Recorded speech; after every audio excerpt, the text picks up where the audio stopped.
Good morning and welcome. We're about to start the July 6th Planning Board hearing. Our first item consists of preliminary matters. The only one we have this morning is the adoption of the June 29th minutes. May I have a motion for approval? Move that we approve the minutes. Second? Second. All in favor? Aye. Aye. Aye. None opposed, none abstained. The next item, we have no record plats for approval or regulatory extension requests this morning, so the next item is item number 4, the roundtable discussion where Director Riley will present his Parks Director's report. Good morning. Good morning, Planning Board.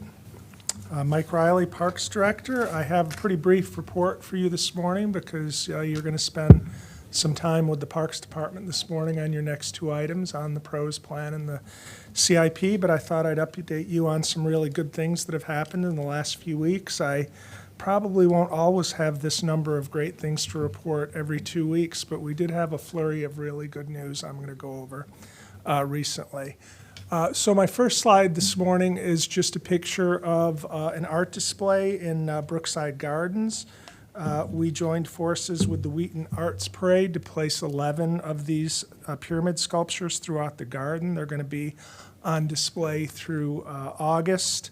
Just a little bit about it. Each pyramid is made of 4 triangular panels joined together in a 3-dimensional form called a tetrahedron.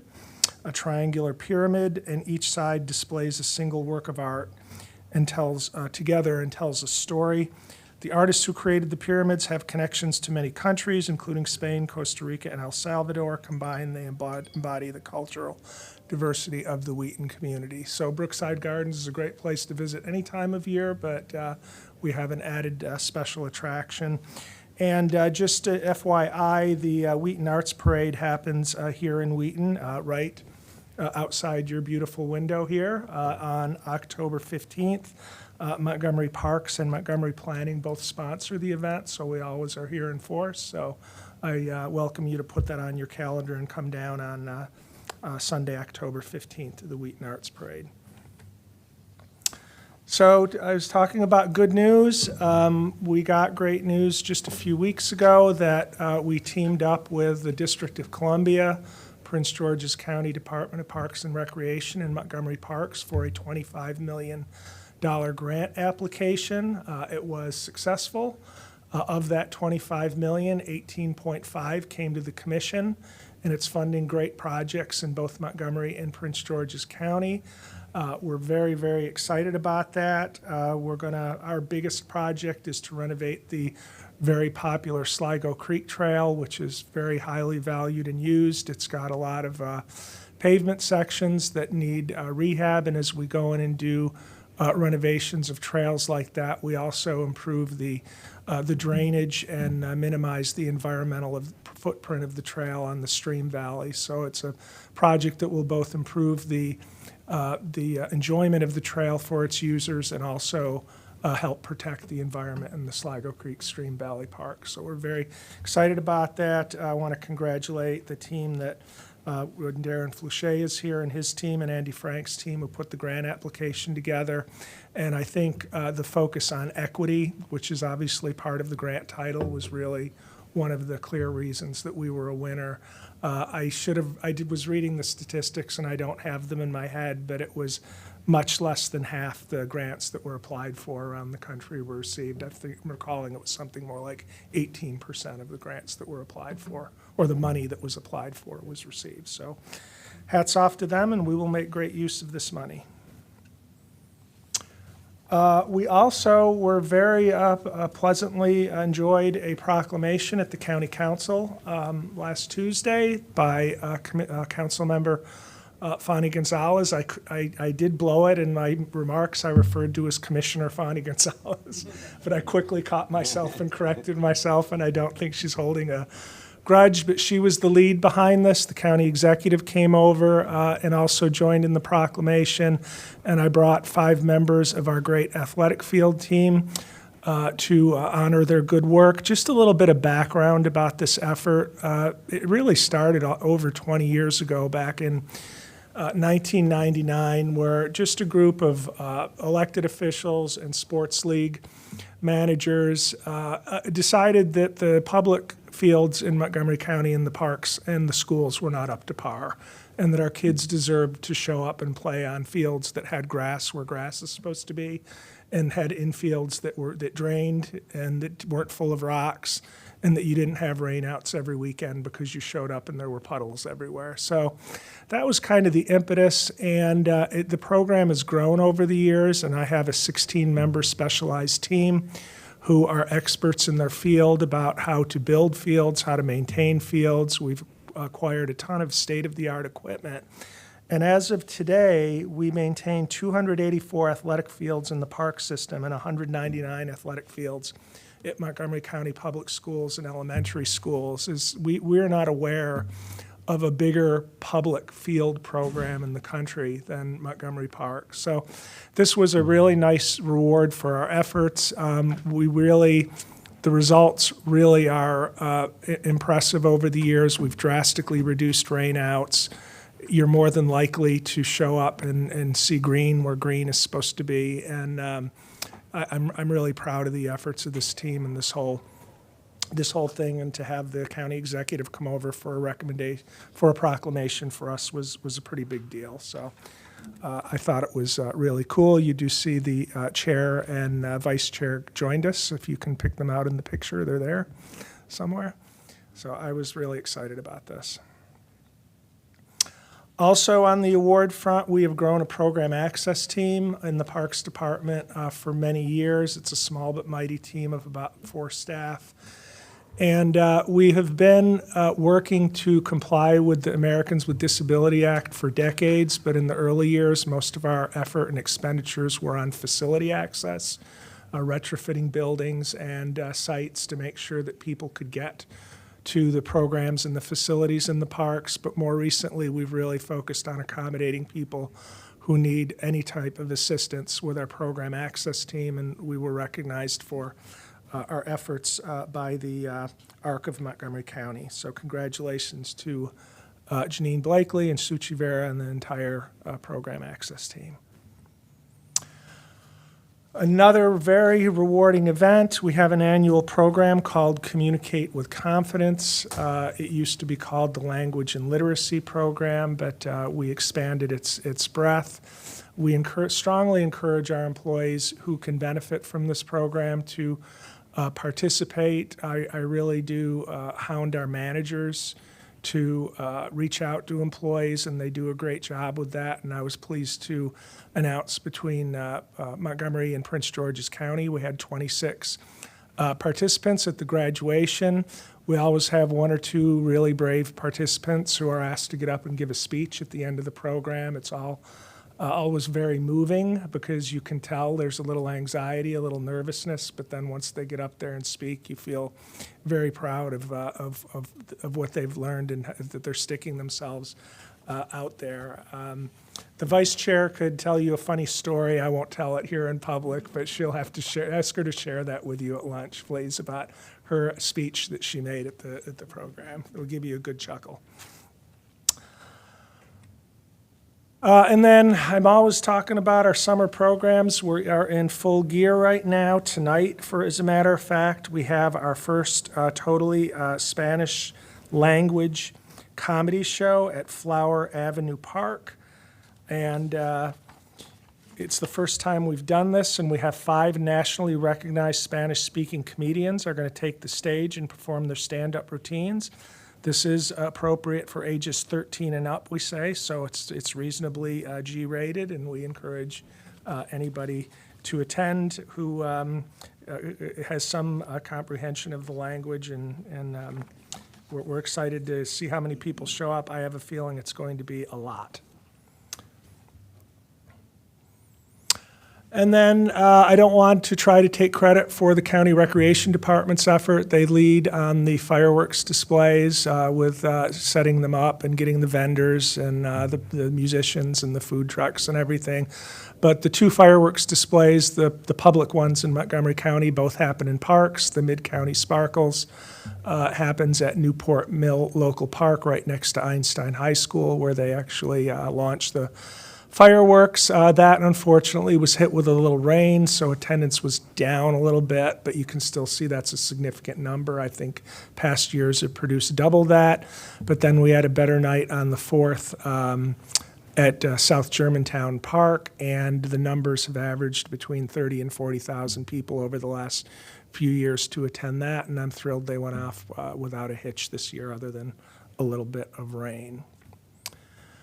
And that's it for me. This is a picture that happened to be taken at our Pope Farm Nursery, and yesterday Chair Harris and I were on a call with some of our county government department heads. We get together every month and talk about issues of mutual interest, and we got an unsolicited compliment from the County Department of General Services, who said that in completing the Gene Lynch Urban Park for us, that they did get the trees and plant material from our nursery as opposed from a commercial contractor, and they kind of gushed about how the quality of the material that we grow and the trees that we grow are so superior to what they typically get from a common commercial contractor. So it was a very nice, unsolicited compliment from the county government executive branch folks. So that's all I have today, and I'd be happy to answer any questions. So I don't have a question, but I have two comments. I could not think of anyone better deserved than you and your team for that proclamation for the natural grass. You know, I was involved from day one, and I learned that growing, grass is a science. And I sort of trying to apply that to my small backyard, but still I cannot do that. But I learned the, understanding of aeration, having the right equipment, and doing the right thing. So I was more than happy to be there. I actually texted Council Member Gonzalez thanking her to realizing that what a great job the team has done. And of course, we were able to convince them to provide resources. And I remember that it was not an easy job, so congratulations. And the other one that I want to again congratulate you is the program access. I remember the day that Gene Giddens dropped a folder on my lap and said that we have been required by the DOJ to take care of these 22 parks, go do it, and then create that program. And again, we have come a long way. It was not just a facility, and the department was able to create the team that look at into all the aspects of accessibility. That was very close and dear, not only to my heart and to many of the staff there. And we have come a long way to make every third of any kind of facility in the Parks Department to be accessible. And it's not an easy task to create those slopes. Cost the department a lot of money and we ended up, I guess, that to do concrete because it was hard to create the slope that it was required, and sometimes we have to redo it because they were not forgiving. So that was a big task to do, and again, I congratulate the department and you that under your leadership, they were able to achieve those. So, Thank you. Any other feedback from the directors? Okay, yeah. Director Riley, thanks for you and your team for all your hard work, and for winning the award, $18.5 million to continue doing your great work, and also the program Communicate with Confidence program. You know, it's always great when we can give the baton, educate others, and help them to improve themselves and get better jobs and do better work. So thank you for that. So, our next item is item number 5. Mr. Fluchet will give us a briefing on the 2022 Parks, Recreation, and Open Space Plan, the PROS plan. Thank you.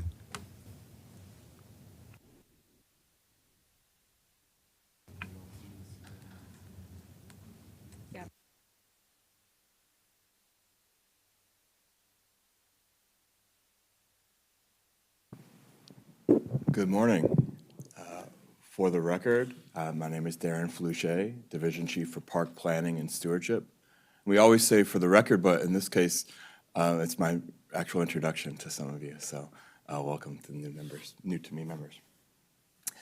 Gonna speak this morning about the PROS plan for Montgomery Parks. You'll see on the slide that it says 2022 PROS plan. This is a plan that we passed last year, or the board approved last year, and it sort of sets the framework for where we're going as a Parks Department. And so we wanted to provide this as a briefing to you all to get a sense of the plan, and I think it will be a good table setting for the CIP presentation that will follow. So what is the PROS plan? We call it the PROS plan. It serves as our Land Preservation Parks and Recreation Plan, or the LPPRP. We rebranded that as PROS, which stands for Parks, Recreation, Open Space Plan. It is a required document by the Department of Natural Resources as a prerequisite for receiving their very important program, Open Space Local Grants. Those are funds that we use to acquire land for conservation and park purposes and to develop public recreation facilities. So it's a really important funding source for us, and DNR requires that each county that receives those funds produces an LPPRP. But for us, the PROS plan is an opportunity to collect information and evaluate data to understand how we're doing. So we look at what we have, how it's used, what we need to achieve our goals moving forward, where our parks are located and who has safe access to them, and resources related to conservation and stewardship. But for us, the PROS plan is our primary policy document. It's the document that says sort of who we are and where we're going. And that, of course, is informed very much by Thrive 2050. So Thrive had an entire chapter dedicated to parks, and it set out a number of goals and recommendations for parks. I'm not going to read this slide, not only because it's not a Thrive presentation, but because you'll see a lot of these, if you look at this slide, you'll see a lot of these key words repeated throughout the PROS presentation, because Thrive really sets the framework that PROS dives, one step deeper and says, well, how do we do these things that Thrive asks us to do?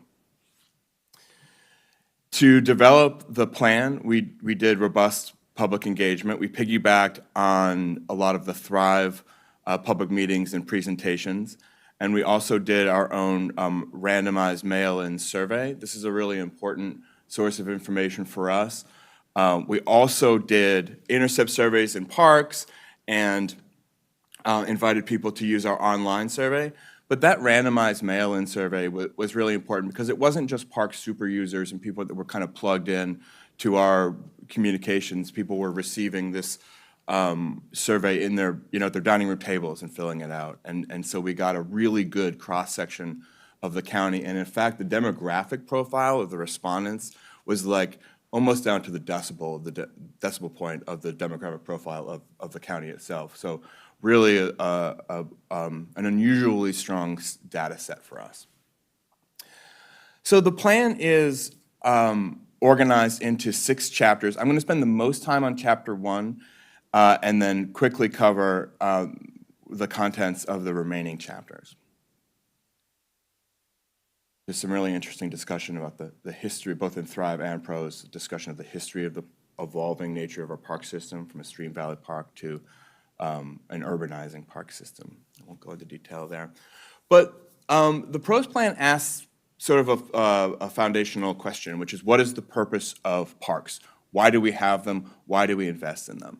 And the way we answered that question in this plan is to say, the purpose of parks is to encourage physical activity, encourage social connectivity, and steward environmental resources. So we structured 3 chapters around those 3 purposes. And some of the key themes that echo throughout the plan are the need for more and better urban parks, the fact that parks have to do multiple things, they have to serve multiple functions, and that parks, as frankly tens of thousands of acres of public space, serve as an opportunity to share our shared story and build community. They're a place where people can interact with one another, and we can sort of tell the story of our history and our natural resources. Parks must provide responsible access to nature, and parks must help address and mitigate climate change, some of the key themes. Some of the other major themes is evolving our parks to serve our diverse population, our senior population, teenagers, and working age adults. So we asked folks in that survey that I mentioned, what makes Montgomery County a good place to live? What factors do you look for when you're assessing whether or not a place has a high quality of life? And the top 3 answers that folks said were crime and safety, well, low crime, high safety, high quality public schools, and parks, trails, and recreational opportunities. So we're very proud to be in that top 3 next to, famous world-class public schools and in the county, and we take this seriously as a responsibility to provide parks to provide high-quality places to live for our residents. So next in the survey, we asked a number of questions about what amenities are important, and we asked people to agree or disagree with a number of statements to kind of understand what's important to folks. And then we asked a follow-up question about their level of satisfaction with parks provision, our work towards those goals or towards those statements. And so we were able to pull out the things that are both important and where we have room for improvement. So I'm going to show you the list of those things, but I'm going to ask you to, just based on what you know of our parks, imagine what you think some of those things might be that are important, widely considered important, but considered room for improvement. And then when I show what public said, it'll be, you can let me know later if there are any surprises on there. But we asked folks about a number of different amenities that we provide, and these are the things that we are going to really focus on over the next 5 years. For example, if people said trails were important, but we're doing a great job, trails aren't going to be on this list, not because we're not going to focus on them, but because they're not the new information. If people said we're not doing a very good job at horseshoes, but horseshoes aren't important, that's also not going to be on this list. This is the list of important and room for improvement. So what are the answers? Access to restrooms, the maintenance and conditions of our facilities, a strong feeling of safety in our parks, and a good selection of programs and activities. So those are some of the things that we're going to kind of try to spend more time focusing on over the next 5 years. Other ones these are statements that we wrote and asked if people agree. More options that are suitable for seniors, more focus on nature and the environment, and more recreational opportunities that appeal to teenagers. So you'll see why some of those things came into focus when we look at the demographics. So this is information that we got working with the planning department, our colleagues in the planning department, on some of the trends and some projections of the demographics in the county that gives you a little bit of a sense of who we're serving is changing, and therefore how we serve them needs to change as well. In 1990, 72% of Montgomery County residents were white. In 2010, that was half of the county, and today it's 40% of the county. And you can see that chart on the right-hand side that only projects to become more diverse as we move forward. We're also diverse, according to age, but we're getting older. Those blue bars are the last 2 decades, and the orange bars are projecting into the future. You'll notice over the last 2 decades, the only age group to increase as a share of the population was folks over 65. So our residents are getting older, and we need to be thinking about how to evolve our park amenities to serve that population. And again, you saw that in the survey results as well. On the right-hand side, it's household type. So in 1960, we were a very traditional survey, suburb, excuse me. 60% of our households were married couples with children under 18, children living at home, with 27% being single-parent households with children living at home. Today, that 60% number is down to 25% of households that are married children living at home, and we have as many people living with non-family members, right? Adults living with roommates, as we do married couples with children. So what does that mean for our park system and for how people are using our public spaces? It also matters where you are in the county, right? So Thrive set out this framework of urbanizing areas, suburban areas, and rural areas, and we very much think about our parks according to that kind of framework. And I'll touch on that a little bit more in a minute.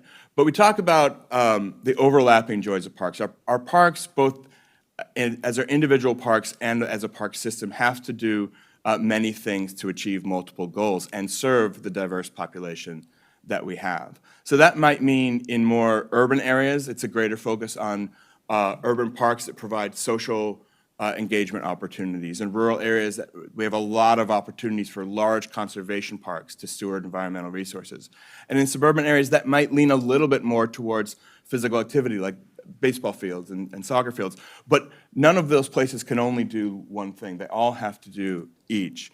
And so that's how we're thinking about this. Another way to think about this is the way those things look in different parts of the county. So this is a chart that shows how we know there's demand for soccer, dog parks, playgrounds, trails, and environmental stewardship in all parts of the county, but the way that looks is going to be different depending on where you are. So to give soccer an example, in a rural area where you have lots of land, it might be a wide open field. In a suburban area, it might be a lighted field. And in an urban area, it might be a soccer court or a futsal court, where you just don't have the luxury of space that you have in other places. So trying to find creative solutions to achieve our goals in different contexts. So I'm not going to read this slide. The plan has detailed recommendations after each chapter, and this is even just the headlines of the recommendations. So I do encourage you to take a look at that. Take it on vacation with you. So the next chapter this is the first of 3 chapters that focus on each of those core purposes of parks. So this is physical activity, our Parks and Rec chapter. So physical activity is obviously a core function of what we do as parks. So what we do in the plan is we look at how we're doing. We look at what we have. So we look at our inventory for various things. I don't know if everyone knew that we had a Tai Chi court in our park system, but that's always one that pops out to me as interesting. And then we say, well, how are we doing with that? And so this talks about the need for more physical activity, especially in urban areas, safe, non-motorized transportation to our parks and safe access to our parks. And we recently received a safety grant from DOT to that end. Serving our entire community, our diversity and equity, seniors, and teenagers, and facilities to promote physical activity, including athletic fields that Mike just talked about, and trails. That chart on the right talks about some of the amenities that people said that we don't provide enough of yet. That's that red, so it's sorted from bottom to top by facilities that people say we haven't provided enough of, like dog parks, ice skating rinks, public gardens, and museums, and historic and cultural sites, and skateboard parks, just to name a few. And then we ask people to kind of rate how we're doing on various amenities and the ones that are this is most important to the residents of Montgomery County. And so you'll notice out of the top 3, 2 are trails, natural surface trails, and paved trails. This is very consistent across our PROS surveys over the years. Trails have come up as really, really important, as are natural areas, wildlife habitat, museums and cultural sites, public gardens, and so forth. We had an opportunity to survey high school students, which we jumped on because we had the rare opportunity for that. And so we had nearly 200 responses of high school students to our survey. And again, we asked them what's important to them. Not surprisingly, the number one answer was, we need more recreational opportunities that appeal to teens. But they also said the park system should focus more on preserving nature and the natural environment. This is a generation that is growing up with climate change and with loss of biodiversity, and I think we're seeing that reflected here. And then the third one is, I feel safe in parks, so the need to make sure that that feeling of safety is something that, again, echoes throughout this plan. We made a number of recommendations to promote physical activity. You'll know, I just have to note that you'll see disc golf noted there, and we are engaging in our first 18-hole disc golf out by the Trolley Museum in the coming months. Then we had a consultant, and we tasked them with, once they understood what our goals were, to find really interesting and innovative examples across the country of people doing this work, so we could sort of learn from and get smarter by learning what our peers are doing. And so the plan includes a number of little little vignettes on that. And then we move on to the third chapter, which is social connectivity and civic engagement. We have a number of resources to that end, a number of programs. We have museums and cultural sites. We do a lot of historic interpretation. We have a number of nature centers and activation events that we run or that other people run in our parks. But we also have things like public spaces, plazas that people can gather. We have volunteer programs and a Parks Foundation that allows people to get involved by contributing to our parks. And then we looked at all that and we said, well, how are we doing? And so we identified the need for more spaces for impromptu activity. There's a lot of things you can do by permitting in our park. We want to make sure there's opportunities for spontaneous activity as well. Support services and amenities is where bathrooms and lighting come in. The need for pop-up and pilot projects to try things out, try new ideas and see if they work. And again, start to answer the question, how do we cultivate a feeling of safety in our parks and create culturally appropriate spaces? So as we move into the recommendations, I just want to note the PROS plan doesn't necessarily provide the answers to those pretty complex questions. What we do is we say, this is something we need to investigate further and work towards, right? Just to give you a sense of what the recommendations will do. They will not pretend to have all the answers, but take us a step closer to answering them. And then again, finding those examples. So we looked at examples of programs and events that people are doing. Again, some of these are focused on creating culturally appropriate and welcoming spaces. And then also physical spaces. What kind of infrastructure do other jurisdictions use to create opportunities for social engagement? The next chapter is natural resources and environmental stewardship. Really important leg of the stool, one of our core mission elements. So we looked at what land acreage do we have in terms of conservation and stewardship, and what do we have by the way of policy. I just want to flag a policy for parks. This is one of the keystones of our environmental work that says if you're going to do non-park uses, if you want to build a road or something else, using parkland, you need to take pains to avoid impacting parkland, minimize the impacts on parkland, mitigate for those impacts on parkland, and then compensate for those impacts on parkland. So that's a really strong policy that we have that's incorporated in every PROS plan. And then we asked ourselves how we're doing, and we determined that we need to commit and recommit to natural resource stewardship as a core function of our parks. We need to continue to drive our acquisitions to that end. We need to, support climate resilience in our infrastructure in and around our parks and provide appropriate access to our natural areas. We know that providing opportunities for people to experience natural areas is shown to be correlated with their support for conservation and investing in conservation areas. So we know that continues to be really important. And we want to always be strategic and make sure that our outcomes are measurable and we're continuing to measure the results of our work.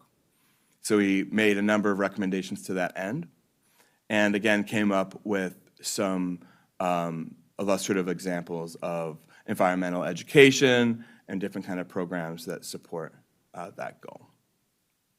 We also, partly because we were required to by DNR, have a chapter on land conservation and management and agriculture. And so we talk about the number of acres in the county. This is less related directly to parks, in the county that is committed to agriculture. And we make some recommendations to that end as well. And then we're kind of getting to the home stretch here. We talk about implementation. This is going to be really important for the next item, which is about our CIP.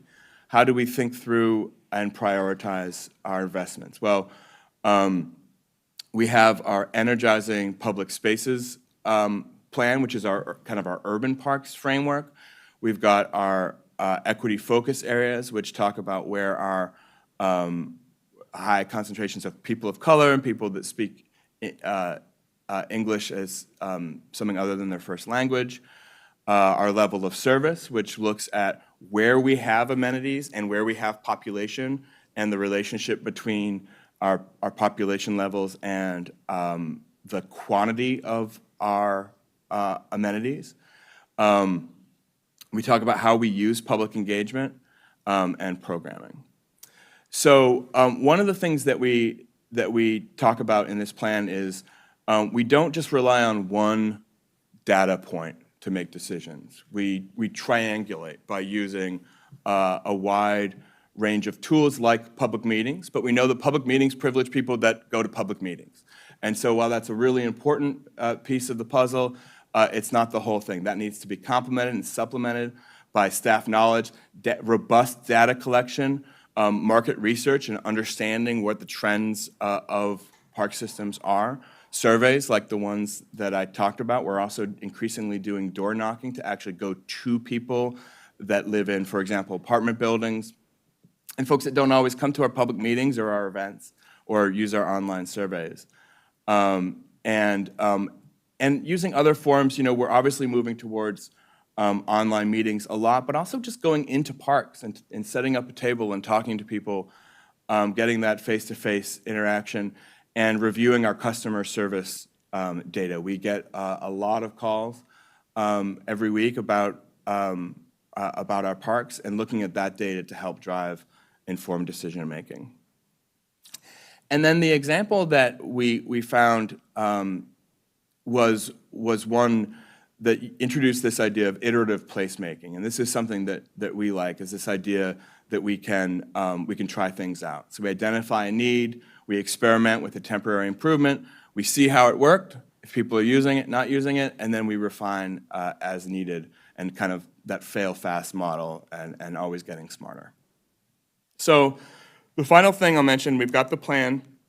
We have an equally long appendix that reviews a lot of the backup data that we gathered as part of the plan development.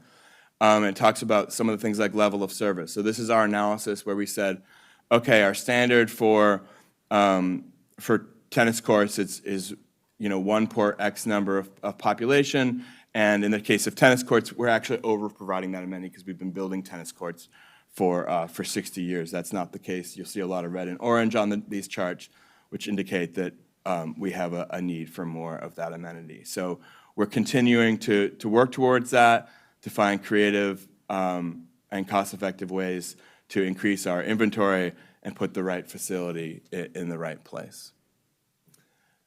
So thanks. I don't know if you have any questions, or I can turn it over to CIP folks. Yeah, thank you. This was very, very informative. Are there any questions from our commissioners? No, I loved your presentation, and I love the fact that parks are a priority in our county.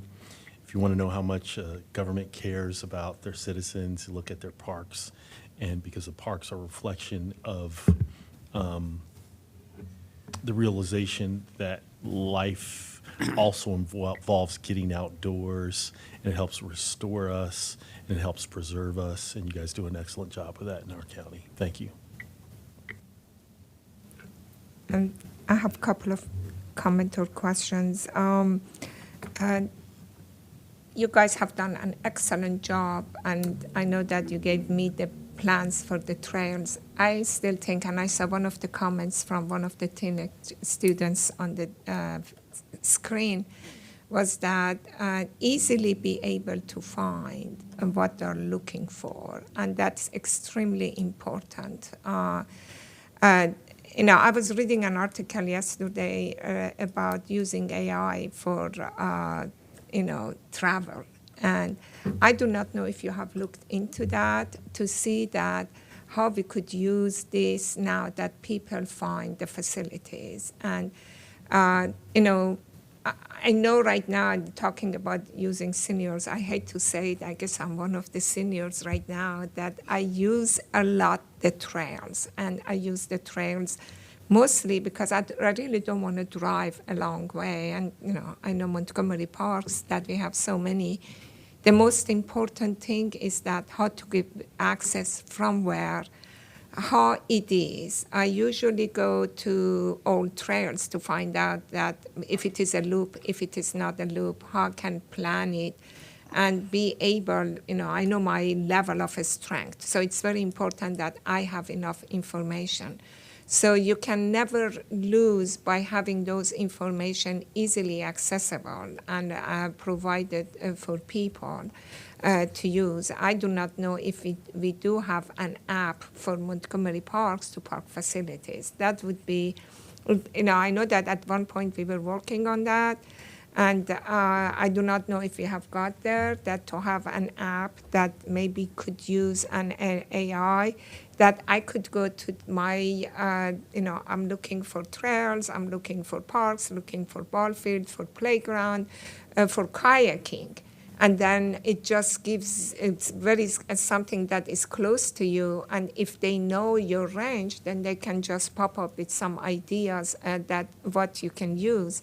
That would probably get the usage higher. I think we are at the point that we should look at some of those to do. The other thing, again, I'm sorry because I know about it. We were talking about the park permit and also other people that impact to our park.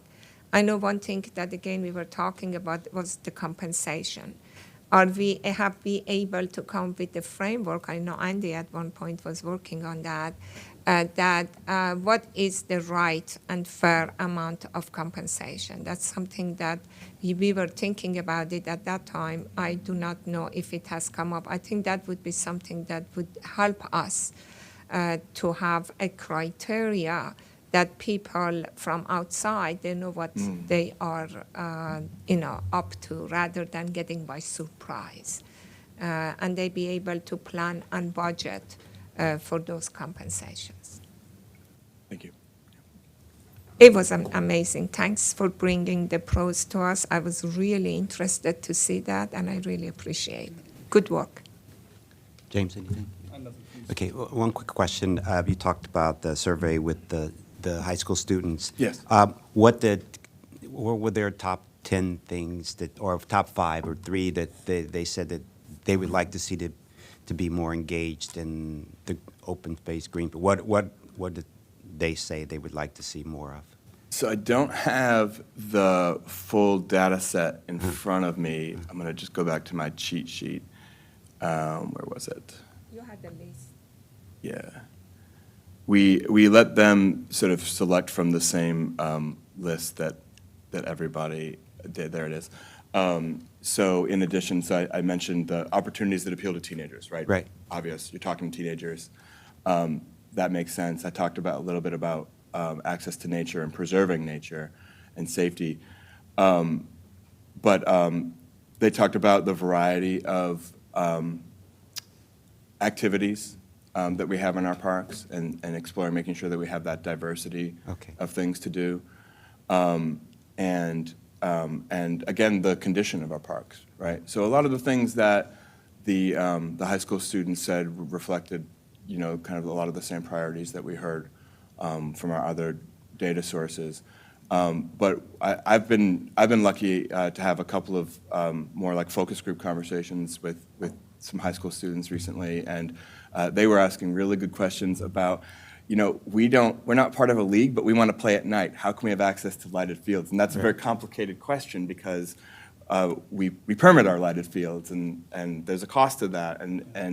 But they were flagging something very real, which is in the summertime or even in the fall when it gets dark early, they still want to be outside and doing things. And so it's a good challenge for us to figure out what creative ways, other than just flipping on our lights on our fields, can we do to make sure that young people have opportunities to recreate at the times that they're free to recreate and want to do that. So those are some of the conversations that we've had recently. We're also starting a big outreach on skate parks in particular. We've got, as you all know, we've got a big adventure sports park coming into Wheaton Regional Park, and we want to be talking to not only teenagers, but the adventure sports community to understand better what it means to create a great park for those users. And I do want to mention, though, that we have to be careful not to equate teenagers with skateboarding and skateboarding with teenagers, right?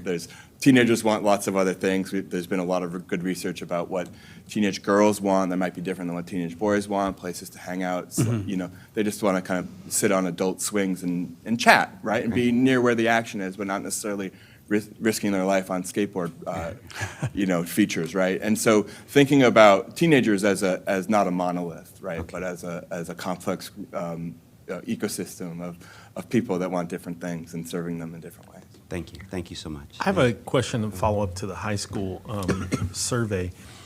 Are there opportunities for high school students to volunteer in our parks and earn community service hours? There are, yeah. We have a robust volunteer program, and we do a lot. We do a lot of that. A lot of people are getting their volunteer hours that way. We also have a lot of Eagle Scouts and people leading volunteer projects as part of their service components. So yes, absolutely, lots of opportunities. I can weigh in. My son's favorite activity was to volunteer for parks when we were running the scary train during Halloween at Wheaton and jump out of the woods and scare the little kids.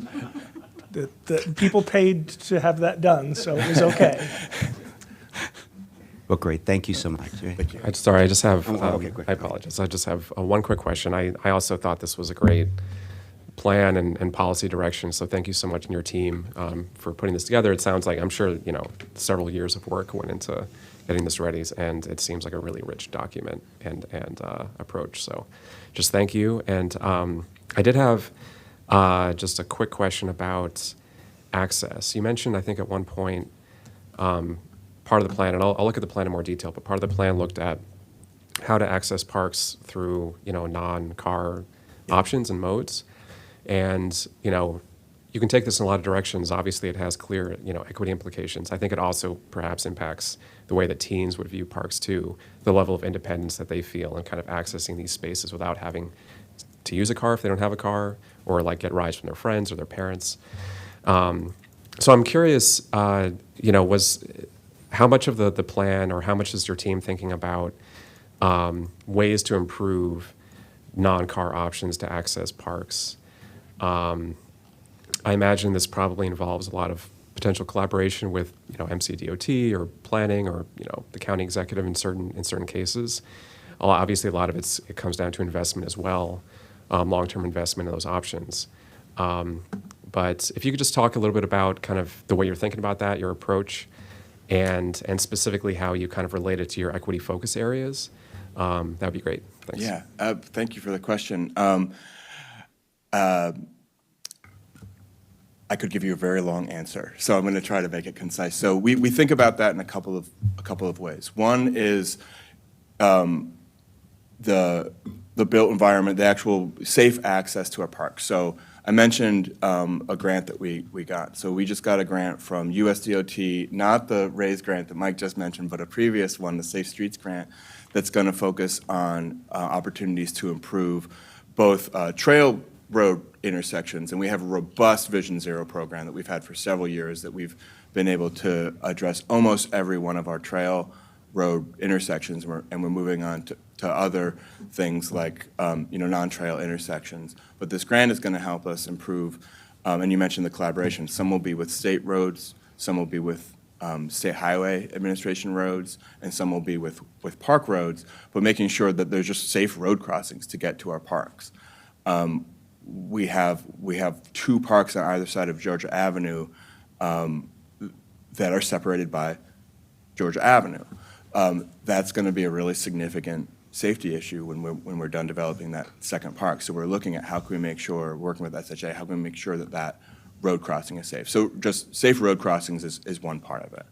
And then park design is another, integrating our parks with the urban or suburban fabric of the road, so our parks are more visible and more welcoming, and people can actually know that they're there and feel invited into them. And then the other is infrastructure inside our parks. So we've done a big analysis of bike racks in our parks. We have a long way to go in terms of making sure that all of our parks have high-quality bike parking, so that when people do arrive, other than by car, they've got somewhere to securely lock up their bike and have that bike rack be near the thing they're going to, right? So that's another aspect of it. So, but it also comes down to, of course, where our parks are in relation to our population. So we're always looking at that. We're developing South Silver Spring Rec Park. We're converting an old tire factory or building to a park, to an urban park, because that's where the high-rise apartments are, that's where the population center is, and so we're bringing the park to the residents in that case. So that's all part of it.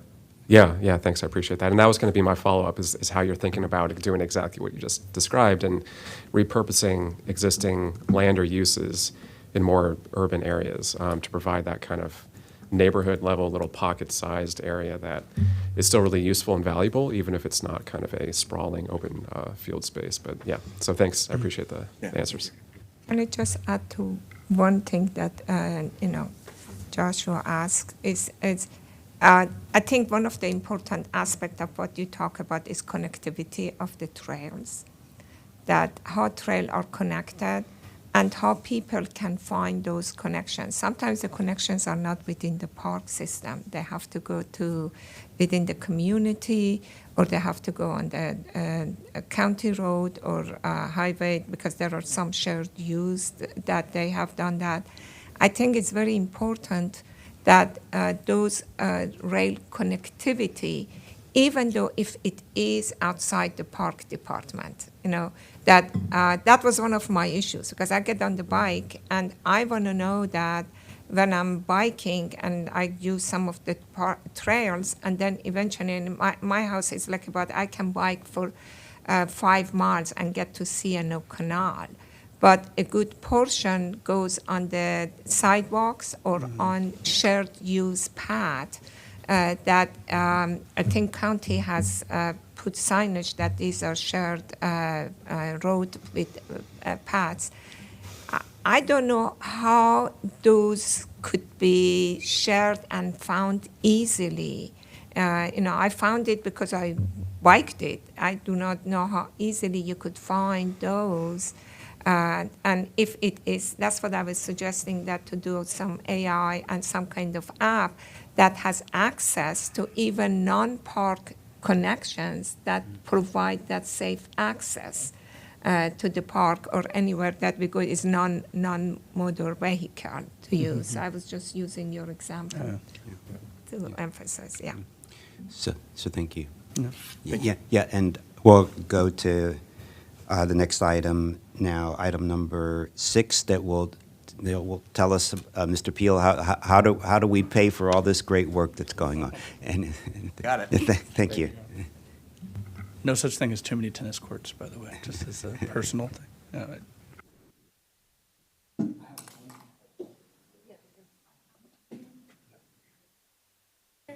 Yeah, let me just pull this up real quick. I'm great. How are you? Wonderful.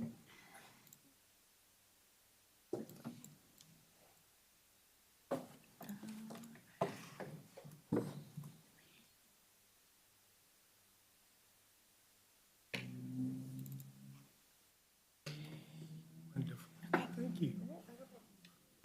Okay, so we're on item number 6, the basics of CIP. Thank you for coming. Thank you, Mr. Chairman, and good morning to you and members of the board. My name is Ron Peel. I am the CIP manager for Montgomery Parks, and I'm flanked today on my right by Justin Prister, who is the assistant CIP manager, and Andy Frank, who is the Park Development Division chief. Today, we wanted to spend some time with you to talk about CIP. I have to say, after that wonderful presentation on the pros plan, but it was quite appropriate to have that precede this discussion we're about to have on CIP. As you saw, some mention of CIP as an implementation mechanism in the pros plan. I think it makes perfect sense to kind of follow up with this presentation that we're going to have today on CIP.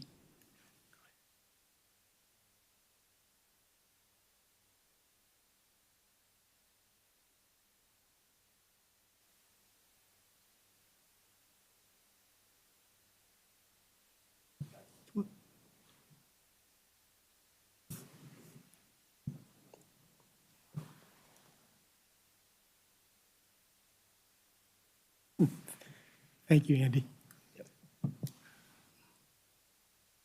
So for today's discussion, we'd like to really kind of focus on several key areas in terms of CIP. But primarily, we wanted to start by giving some background information on CIP. Then we want to talk a little bit about the CIP development process in terms of what goes into the process of developing the CIP for Montgomery Parks. And then thirdly, we want to kind of look at some strategies and ideas for strategies and the timeline for developing the FY 25 through 30 CIP.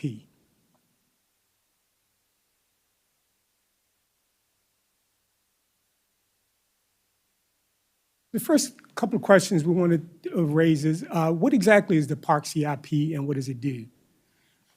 Well, the CIP is really a 6-year plan for appropriation of funds for parks facilities, infrastructure, and land in the park system.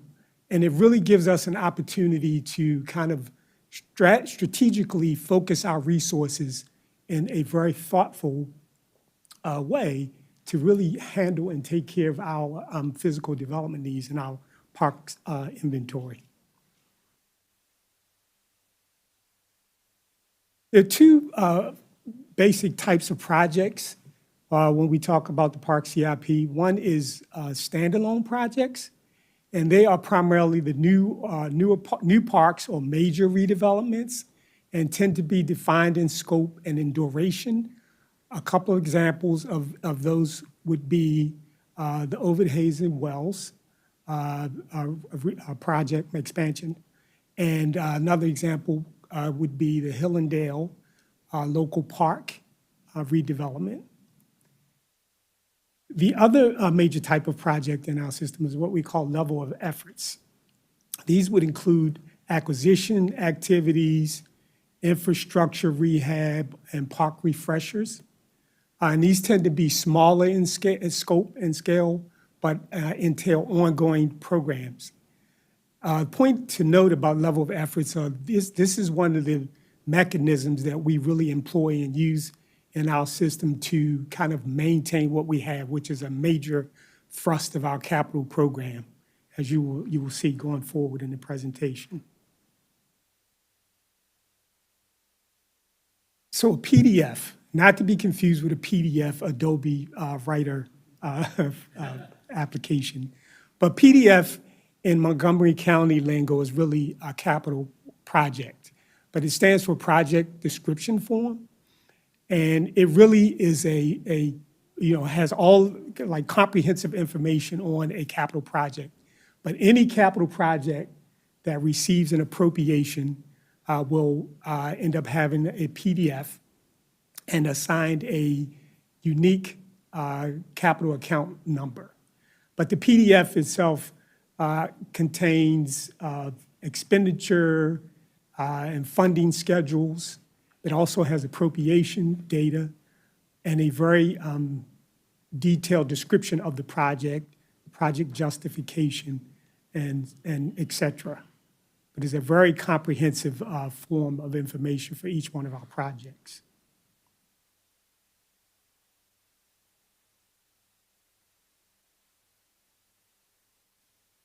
So the updated CIP was recently adopted by the council on May the 25th, 2023, and totals about $296 million. This chart here shows two pie charts. The pie chart on the left really talks about where the money comes from, the sources of funding. And what I would like to underscore here is that almost half of our funding comes from park bonds and Montgomery County general obligation bonds or debt financing. The next big chunk of money, as was previously mentioned in the pros presentation, comes from program open space, which is also a major state source of funding to support our capital program. The other is current revenue, and then there are some smaller sources of funds that support the program. The pie chart on the right is how the money is spent or programmed. And as you can see, as I've just mentioned, almost 2/3 of our capital program is really spent towards renovating and maintaining what we have. And the other smaller portions are, new parks, new facilities, and land acquisition.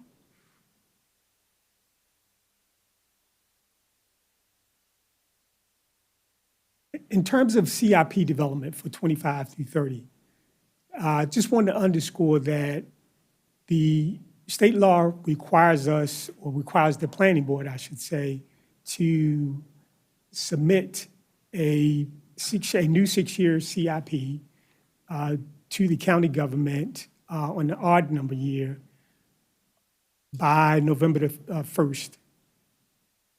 And in order to get there, to reach that milestone, we have to kind of, do a prioritization process, kind of develop the project request, and then prioritize to come up with a recommended program to present to the board.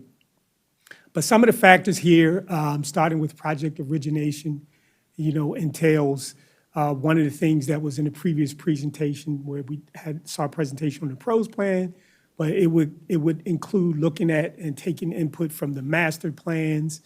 It would obviously there'll be some work sessions and follow-up discussions with the board to kind of help drive the process, and then operational needs and mandates. And in terms of prioritization, we will get feedback from the board in terms of strategy for developing the final CIP or recommended CIP.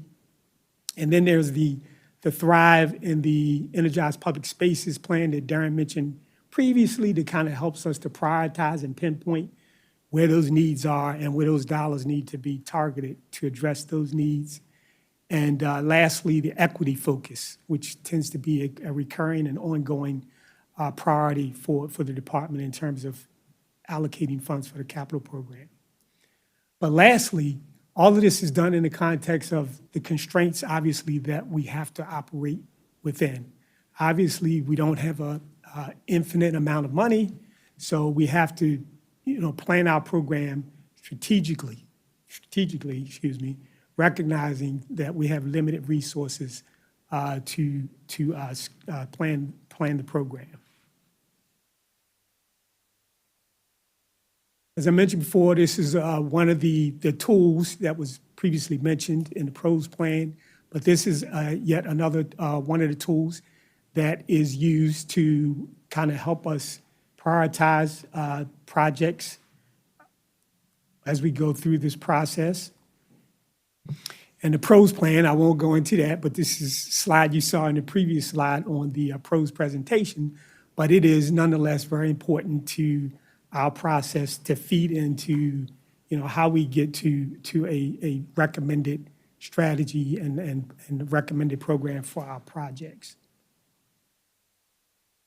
And equity, as I just mentioned before, and Darren highlighted in his presentation in the Thrive 2050 plan, this really helps to ensure that the parks and recreation opportunities are equitably distributed across the county.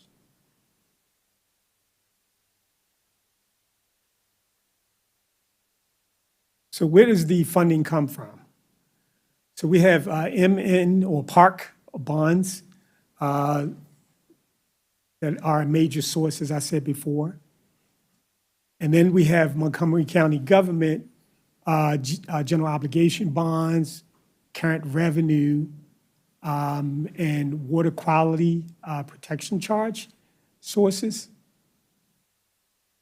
And in terms of the state of Maryland, as I said before, program open space is a major source of funding.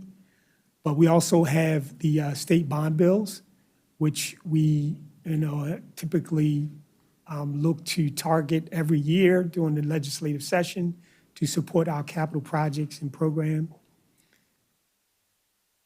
And under other funding, we have continued to leverage as much as we can grants to support our capital program. Darren mentioned the grant earlier, that large grant that the department is receiving.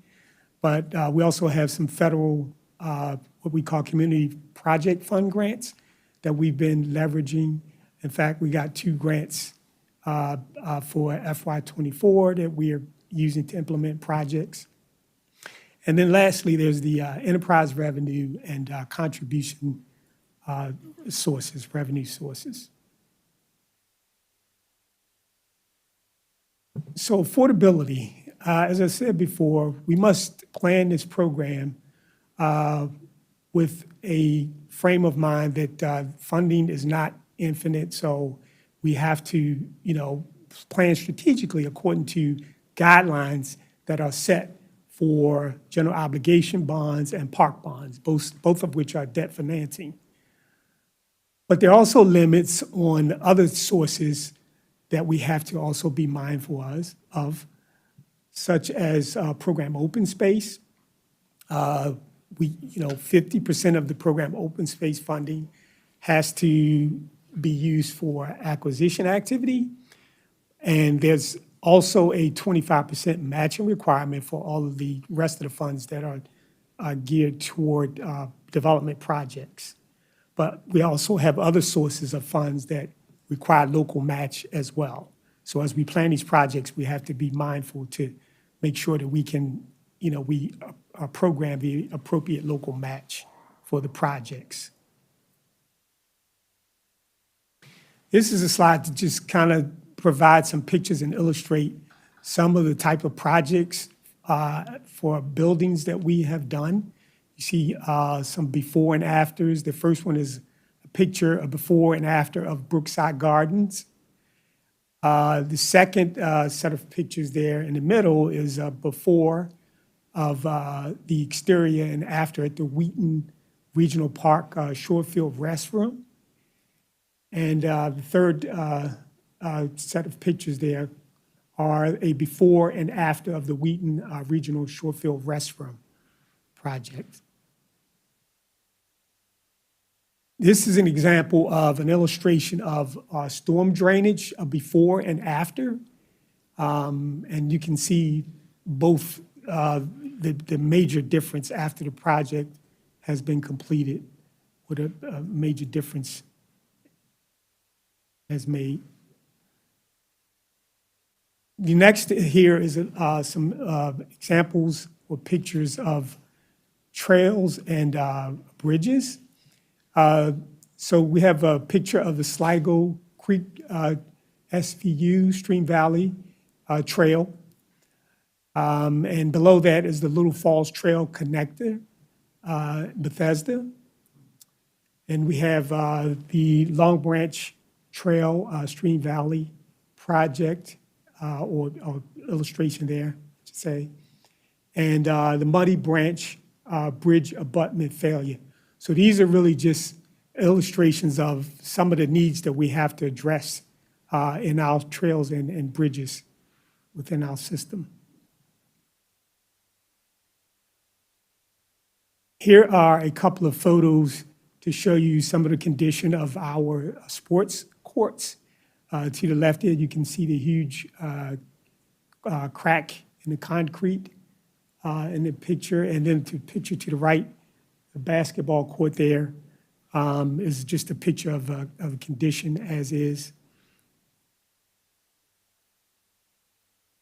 And here's are some really nice pictures to show once we've done some of these projects for our courts, what they look like after the improvement has been completed. Some really nice courts.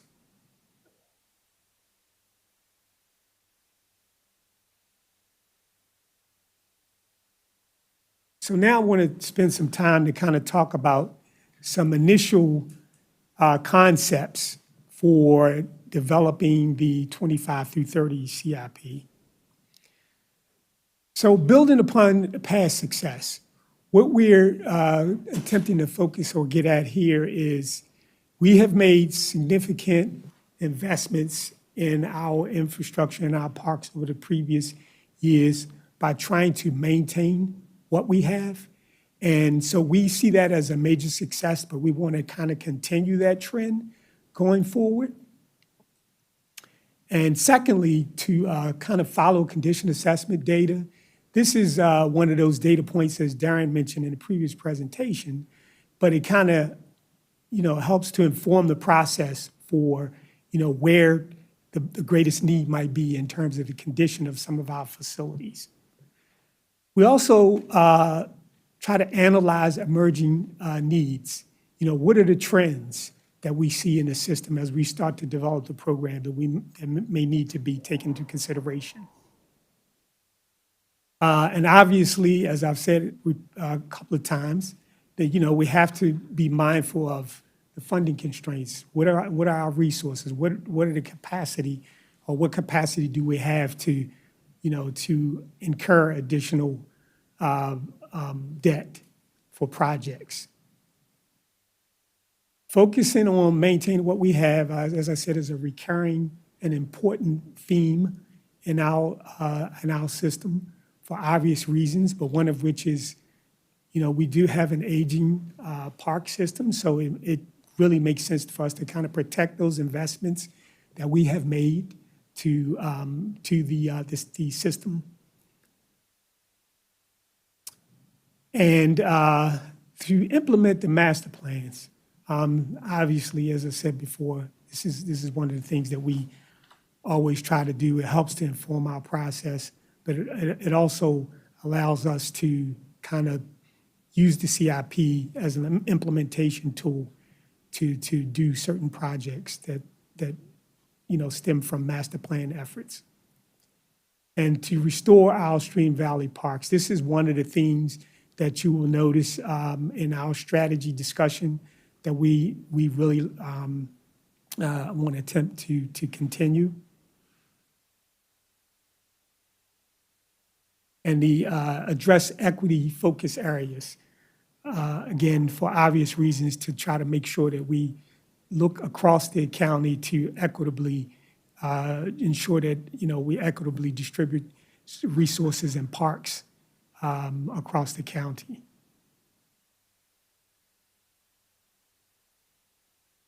Additional staff concepts for we want to just kind of put out there now for consideration. But we wanted to just kind of think of increasing funding levels for Wheaton Regional Park, which is an ongoing project that stemmed from a master plan effort. We want to increase funding for our PLAR, our Planned Life Cycle Asset Replacement.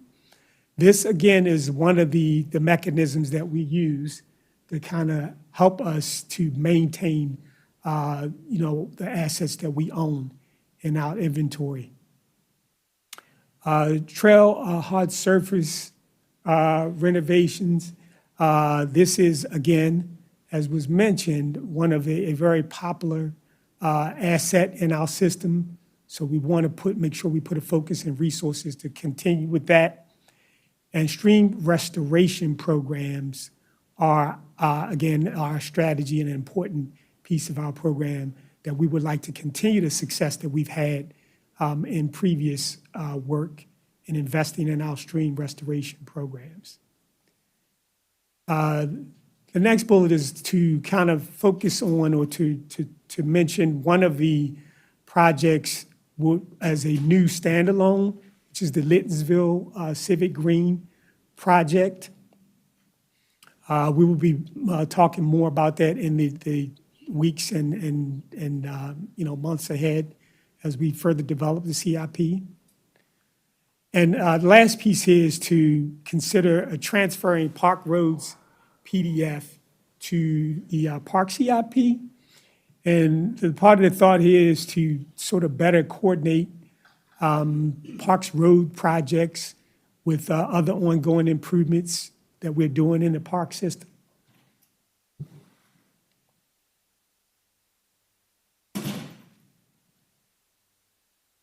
So where do we go from here? Sorry. So this is sort of like a roadmap of where we need to get to get to the November date to recommend an adopted program for the board.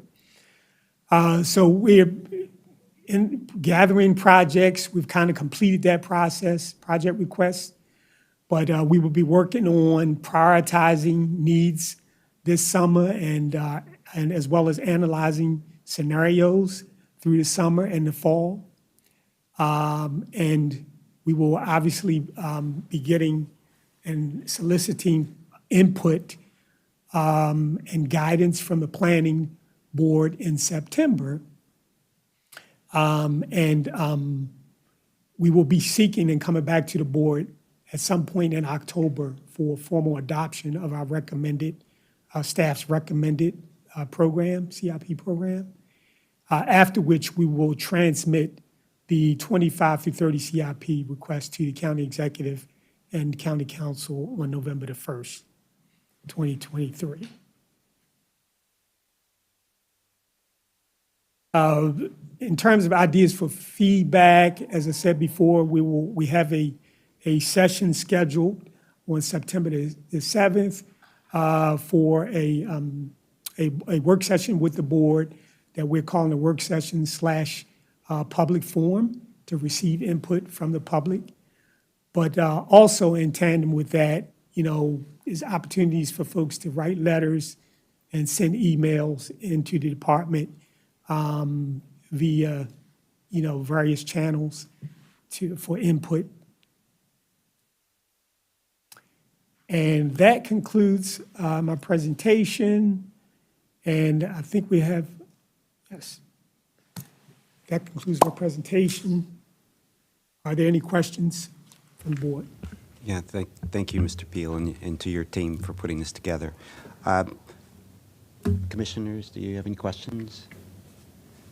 Just one question on Yes. the point you made about transferring Parks Roads PDF to Parks. I assume that's currently with MCDOT, the Parks Yes. Road PDF. I'm just curious what the rationale behind that transfer is, and if you think that would impact potential other CIP projects that would be included in the request. Good morning. Good morning. For the record, Andy Frank, I head up the Park Development Division. In terms of the rationale for the request to transfer back, it was transferred a while back for efficiencies. Their road department, they had contracts and consultants on board who could help do projects more easily. Over the last several years, Parks has really improved its ability to design and implement road projects. And as you hear talking with building upon what Darren had talked about and what the board has talked about, the importance of our trails, our community connectors. A lot of our trails intersect with our our roadways, our parkways. And it's very important for us, and there's an entire program for Vision Zero, where we're trying to incorporate connecting trails in a safe manner, making sure we have safe crossings. Also, we have numerous facilities along the parkways, including parking lots, trailheads, that sort of thing, where that dividing line between DOT and parks requires us sometimes to do multiple projects adjacent to each other, which is an efficiency, lack of efficiency. And also, since right now DOT has to dedicate staff towards implementing these projects, but Parks also has to put staff forward and resources forward to make sure it's designed in the way that we think is appropriate, and takes in much more a broader aspect of factors rather than strictly straight highway design, but cultural, community access and all those things. So I think it's going to be an efficiency. I think it's going to have a positive response. It's going to reduce our efficiency in some of our PR programs, from our Vision Zero programs, also trail rehabilitation programs. All of those, I think, will get better. We do really appreciate the work and coordination that DOT has had over the many years, but we do think that this is a move that helps us be more efficient. Yeah, that makes a lot of sense. Yeah, thanks for sharing that. And I think it also makes perfect sense that, given the difference in priorities and who we want to be and sort of how we want people to be accessing those spaces, MCDOT certainly has a different priority for use of a right-of-way, and prioritizing better access and safer access for pedestrians, people biking, people strolling. All of that seems worthwhile, and if it makes it more, as you said, if it makes it more efficient, easier, it just streamlines the process to make those spaces safer, then that makes a lot of sense. So thanks. I have a question. Does that include the bridges also? What happens to the bridges? The bridge program, the DOT does, so there's a number of vehicular bridges that serve a higher load rate that are designed out of the DOT programs. Those we think it would make sense. We have to talk to DOT. Those we think that would make sense to maintain in the DOT bridge program, because they have access to more specific, more specialized design techniques. But this has to do with the main program that's generally associated with roadway maintenance and management. That I think that we would be in a better position to lead that and combine it with other programs to be more efficient.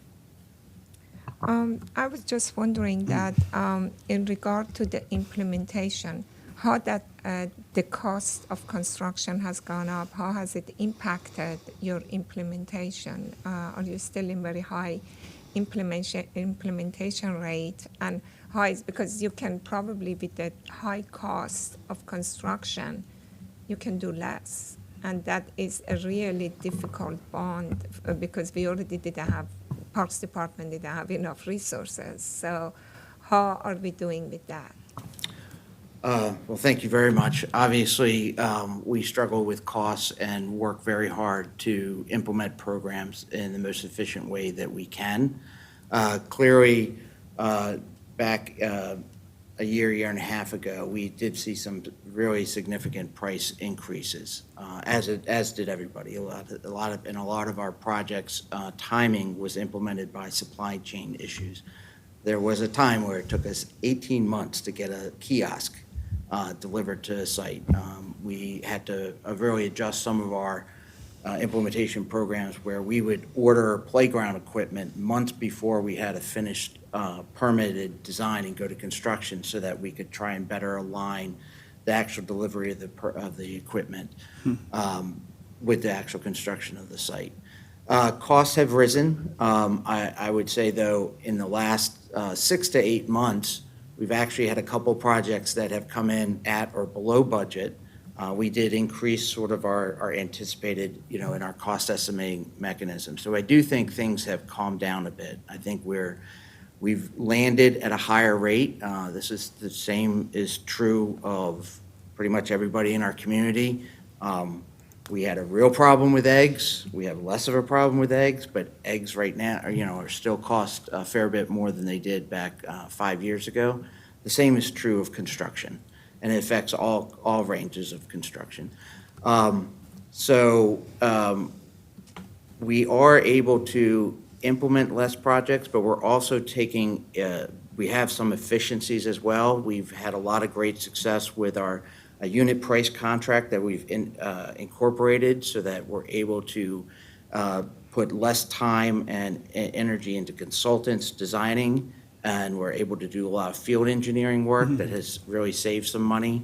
We're also able to, we're trying to work to standardize some of our facilities so that we have they're replicable, that has an ease in maintenance. A lot of aspects we're looking at, but I would say, to answer your question, generally, it's always been a struggle to implement projects.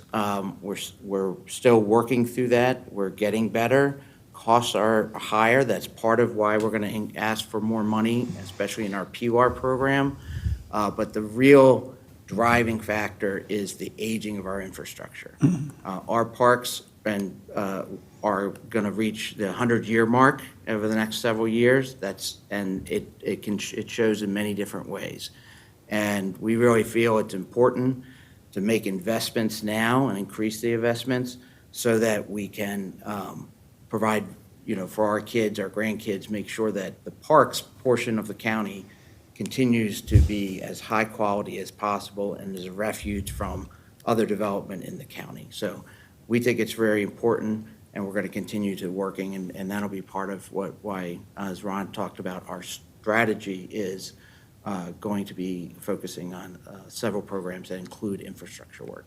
Yeah, mostly probably the level of effort project or maintenance and renovation of the projects that you keep. Okay, thank you. Oh, actually, Commissioner Linden stole my major question, so my primary question about the roads. So I answered that one. But I appreciate this. It's a good presentation. I look forward to the work session, and I really do. I like the continued emphasis on stream restoration and stormwater management. I live over in Twin Brook. We've had some issues with that over the years for very similar reasons, and I like the focus on that. I like to keep that because I think that's really important. There's a lot of talking about aging infrastructure there, and some, I think, over time as we go, with more climate change, that'll be a bigger issue coming along. So I like seeing that in there, and I'm looking forward to the work session where we talk more about that. So. Yeah, thank you so much. We're all behind you, starting the September session to get as much as we can for the parks and for all this amazing work. So when do you start reaching out to the constituents for the September 7th meeting so that they are informed? We'll be working with our outreach team to, now that it's being scheduled on the agenda, to put reminders. It'll be in different forms. I'm sure it'll be both, noted on the agenda coming up. There'll be press release. We'll have a open town hall that allows people to put in. But I think this is in some ways a bit of an advertisement, that we are speaking of it, and we are saying, on September 7th, we will be having both a work session and a CIP forum that people will be able to sign up and provide testimony to the planning board on what they feel is important to parks. And thank you very much for that opportunity to make that statement. Okay, thank you. So we'll take a short break, and we'll start item number 7. Thank you.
Good morning. We're about to start with item number 7, conditional use application for the Overhill Senior Living.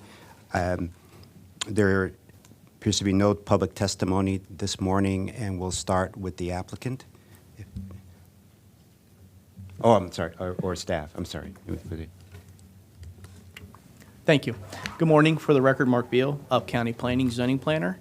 Today it's my pleasure to bring to you the conditional use for the Community Housing Initiative with a conditional use number of CU 202314, as well as a preliminary forest conservation plan with a number of F 20230100. Subject property is at 16998 Overhill Road in Durwood, Maryland. The property is surrounded by Overhill Road along with the ICC to the north. It is a low-density residential neighborhood. We have a couple institutional uses. We have a church in this location as well as a private club in this location. The neighborhood is surrounded by RE1 zoning, and staff has recognized there are 3 conditional uses in the neighborhood, 1 for the private club and 2 more for 2 individual cell towers. There's actually a 4th one, which is the subject property itself, which will go away with this application. Excuse me. So this is part of Lot 6. It's a little under 4 acres in size. Right now, there's an existing single-family house in this location. There's multiple outbuildings, sea containers, and storage areas in this location. Again, it is an existing conditional use special exception under the old code for landscape contractor, horticultural nursery. It's just a clearer version. It's not kind of zoomed out so you can see it a little clearer with all the arrows pointing everywhere. The applicant is proposing a 5-story multi-unit living, 130 units for independent living facility for seniors. 100% of the units are at least MPDUs. Many are much more affordable than that. They're relocating an existing driveway entrance that's here, down to here, and another one that's down here, back over to here. They're providing associated parking, lighting, and landscaping for the use, as well as there's an open area here for the residents. It's an open grassy area and patio area for the residents. This falls in the 2004 Upper Rock Creek Master Plan, and there are no specific recommendations for this property, and the property is right there where the little red star is. And at this time, I'll turn it over to the Forest Conservation Environmental Reviewer, Josh Penn. Good morning. For the record, Josh Penn with Up County Planning. We do have a forest conservation plan submitted for this application. It does meet all requirements of Chapter 22A. There is no forest removed, no forest retained. There is an afforestation requirement of 0.86 acres, 0.62 of it which will be met on site. The remaining will be taken off site to be determined at final forest conservation plan. There is a tree variance request for 8 specimen trees to be removed. The project was designed in consideration for the Stream Valley buffer to the southeast corner and ADA compliance, which pushed things in the direction of a lot of these specimen trees. Plus also the cleanup of the existing site conditions has significant removals and disturbance to the soil profile and foundation for the structure. So just cleaning up the site would also disturb these variance trees. The applicant does have a sufficient unwarranted hardship as outlined in the staff report. Does meet all the required findings. There's 8 trees to be removed for a total of 308 inches of DBH being removed. At a ratio 1:4, it comes out to 77 inches or 26 3-inch caliber trees to be planted on site in mitigation. Changing a little bit from forest conservation to noise. This application is directly adjacent to the ICC Maryland 200. We did look at it in terms of the 1983 staff guidelines for consideration of transportation impacts. The screening criteria number 1, which is within 1,000 feet of freeways. There's a 60 dBA level of LDN, which is a day-night equivalent of noise for the site. The applicant did provide a current existing conditions, and they're all below that 60 dBA level. This, however, a standard noise analysis does typically include both existing and projected noise levels. This only included existing conditions for a 24-hour period. Staff had requested the applicant provided projected noise levels for the future noise impacts. The applicant declined to provide the future forecasting for the project. I let the applicant speak to why. Staff cannot guarantee for the analysis of the use that any modifications to the site or any uses on the site will be needed in the future to accommodate the use. So staff does say that at this point believes this noise analysis for the site is incomplete. And it would be required, a full noise study will be required at time of preliminary plan. Just to kind of give you an idea of what we're looking at in terms of, this is pulled from the ICC's forecasted annual trips and collection of revenues. From 2020 to 2030, just a 10-year, they're predicting a 35% impact of increased traffic along the ICC, and this is why staff feels it's important. Thank you. Thank you, Josh. The staff is working with SHA to work on a future path that will connect this site to the Redland Road at the corner of Redland and Overhill. There is a bus stop down here on Redland Road in front of the church, so it would be a nice connection to be able to get so residents can walk here to take the bus up the half a mile to the town center retail area.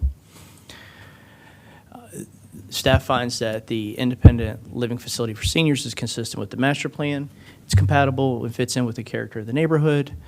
The conditional use will not cause undue harm or impact to the neighborhood. The application is consistent and with all the recommendations of the independent living facility for seniors in the specific uses, as well as the general conditions of conditional uses in the zoning ordinance. As of today, the staff has not received any community correspondence. We had two little corrections on page 12, little 3I at 2. The sentence should actually refer to table 2, as well as senior housing and not what is there now, as well as on page 19, we had a little typo where it is actually supposed to be 0.24 acres and not 0.024 acres. Sorry about that.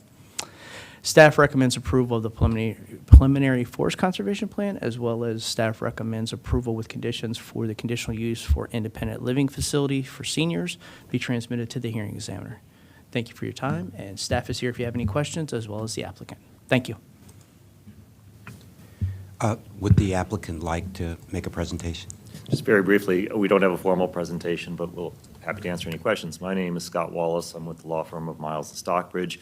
On behalf of the applicant, with me is Pat Byrne with CHI, Community Housing Initiatives, the applicant for the project. Josh Sloan with WICA, the project's civil engineer and planning consultant. Online is the project architect, Chip Keener, in case there's any questions about architecture. We are appreciative of staff's efforts to work with us to get to this point.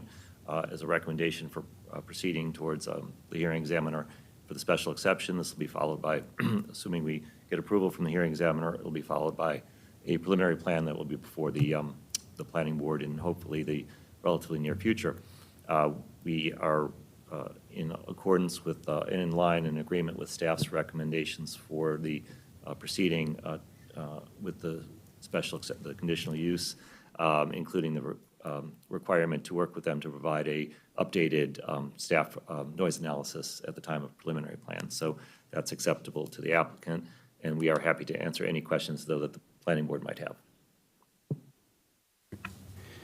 Any discussions or comments from the commission?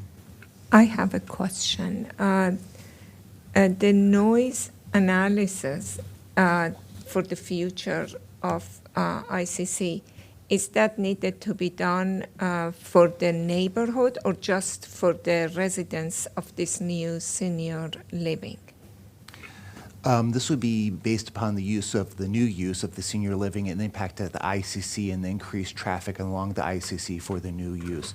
The ICC, as it was constructed, did have a noise analysis done for it, and they did place noise walls along certain sections of the ICC. However, directly in front of this site, which was vacant and not vacant, it was a landscape contract at the time of the construction. I'm not sure if those considerations were taken in because it was not residential at the time. However, there's a gap in the noise wall right where this site is. So that's why staff is looking at it again in terms of moving forward with the development and for the use. Okay. But If I may, to be clear, the use itself doesn't generate any unusual noises. Yes. It's a relatively quiet use. So Yeah. this would just be the effect of of noise from the ICC on the building.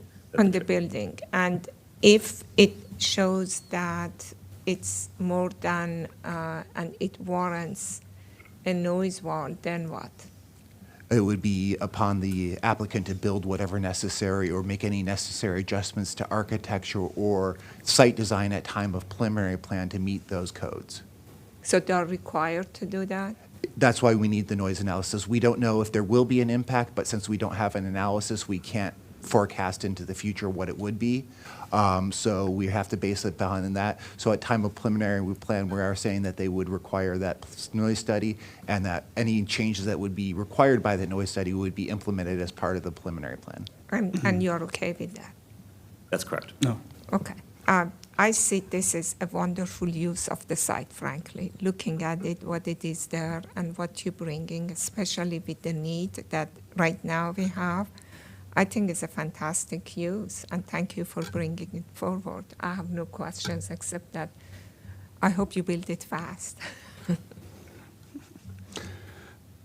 So there might be, there's a noise wall on the other side, if I'm right, correct? On the other side of the ICC right there? Yeah, there's noise wall on the other side. There's a noise wall prior to the site on this side and after the site on this side. Okay. There's a gap between the two walls right at the site. Right at the site is the If you gap wanna on go the side. back to Okay. the that's what picture, I I was- can show you the. And if it's over 60 on the noise analysis, that would trigger the need for noise reduction requirements?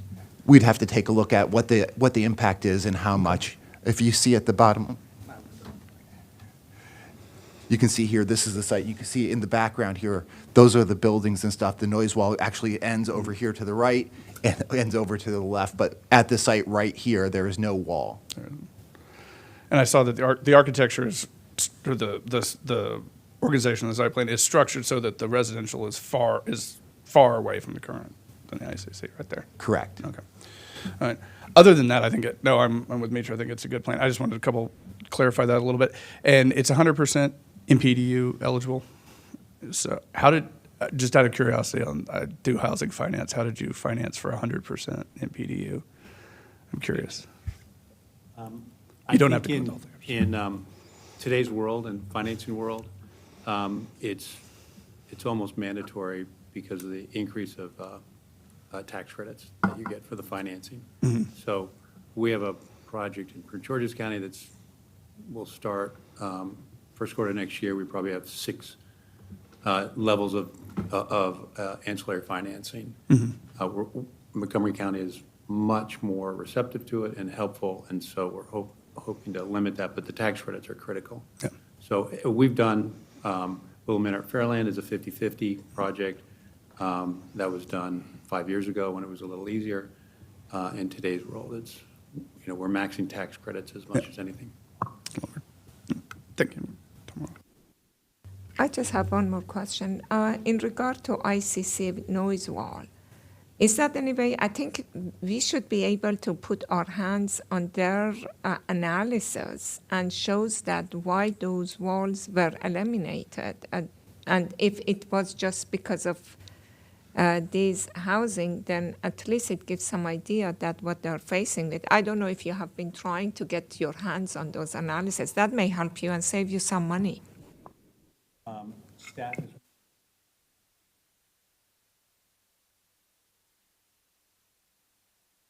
We'll analyze the 2020, 2004, 2006 studies and we'll work together on it, because we're also pushing the site down and adding a fencing on top of the sound wall with landscaping. So I think we'll be in good shape. And in addition, it has nothing to do with this subject, but noise, but there are brownfields conditions on this site, as you can see from that horrible-looking aerial, that we're going through the voluntary program right now. And it'll be pretty significant. Just one more question briefly. I saw that, I think in one of the slides, as well as in the staff report, there's a proposed path that would, I guess, sort of roughly parallel Overhill Road heading out to Redland Road. And I think there was mention of the fact that, and please correct me if I'm wrong, but mention of a need for an easement with, was it MCDOT or maybe it was the state, I'm not sure. I was just, and if that's correct, I was wondering if you're confident in the ability to get the easement, and who would ultimately, pay for the construction of that path? Because it seems like, obviously, with no sidewalk on Overhill Road, I think, that seems like a critical connector to the at the very least, the bus stops on Redland Road. Right, and so, first of all, for the applicants themselves, some will have for the residents, the residents themselves, some will have cars. There is a shuttle service provided as part of the community to get to places. That is probably a likely means for folks to move off the site. And then generally, there's a preference for their community to kind of stay within their bounds, so they don't, just the normal community nature, if you will. Unfortunately, I'm not sure we can say there's a lot of confidence in getting the easement rights, because it's a somewhat restricted area for purposes of the ICC and DOT. So while we're making a good faith effort, I can't say that we'll be able to get it, unless, Pat, you want to add anything? Yeah, it's, with our age limits and our typical resident, walking that distances would be unusual, very unusual. We end up parking at about a 0.6, and it's just, and in addition to that, we tried for a year trying to purchase the property or get easements from the SHA, and we were stonewalled. So I would think it's very unlikely, unless someone's got the right person to make a decision, but that's not typical. Thank you. Yeah, so I also believe this is a great project, providing affordable housing for seniors. And so could you talk about, it's 100% on MPDU, but this is a 4% tax credit deal? This is a 4% tax credit. Okay. And our other projects are 100% full. We anticipate this to be, although it appears isolated, we're very close to a lot of amenities. So I think it'll be and the land planning that Josh has done with VICA is really, it'll really be a special place to live. So I think we're real happy with the way the plans turned out. Right. So is the county participating in financing on this deal? Just out of We have curiosity. not. The county provides pilots, and they do all the right things, impact fee waivers. We have not gone to the county for financing yet. So we just need to get over a couple of hurdles and. Right. Well, it just seems, that was also my background. It seems like at a 4% deal, new construction, there's going to be a pretty big gap. But I mean, you will go through this as you go through the process. Also, given the residents, how do you provide, what other amenities do you have at the site? Because it looks like you'll have to have a bus to get folks places. I mean, and what do you? So we have exercise, project rooms. We have a yoga room. Outside, we have raised gardens. We'll have a walking path around the building. And depending on, in some of our facilities, we'll actually put salons and a medical exam room, different rooms. And then family gathering, common rooms. We'll have one large room. And so these are highly amenitized. We approach the design on these as if it's a market rate apartment. So we're trying to attract with the same amenity package. Great. Even though we'll be in this particular site, we'll be well below market, obviously with the HUD mandated rents. Great. Looks like a beautiful project. So, Commissioner Bartley, do you have any questions or comments? Planning staff pointed out that you didn't provide mock-up photographs, and what was the reasoning behind that? Was it some photographs or plans? There was something that they didn't provide? I believe the only thing they did not provide was the noise analysis, the future projected noise analysis. That's what we were waiting on, looking for. In terms of the plans and designs, I think we had everything we needed. Correct. I think we looked like we had everything. Thank you. I just had one more question. You're very close to the park. Have you looked into connection to the park for the people that they live there, or work with the park department to make it more accessible? I did not see any in this document that how you connect the residents to the park. To what parks? It was the Redland Park, and also, let me see. All the land surrounding this property is controlled, owned by State Highway. With the Parks Department. It's not that, but a corner of the property was very close to the park, Rock Creek. Rock Creek Park. I do not know if it has access, and then I think that Redland Park is very close also. It's on the other side of 200, yeah. Yeah, it's on the other side. But Rock Creek was on the other, on the same It's on the other side side of Overhill, yeah. that you are, just an idea, because it's just an amenity that, Chair asked about amenity. This is another amenity that you may want to look into it and get the resident connected more to the park is right there. So we're going to, yeah, something to consider, yeah. Wanted just last thing, and then we can go for, Chair, just staff wanted to respond to okay, that. okay. Sorry, for the record, Brett Brown, Elk County Transportation. So I understand what you're saying. The only issue with that is that there's only like a minuscule amount of sidewalks on Redland. So once you get off the bridge over 200, there aren't any sidewalks. So there really wouldn't be a way to actually access the park without getting to the bus stop at Overhill and Redland and just catching the bus, like 2 stops up, basically.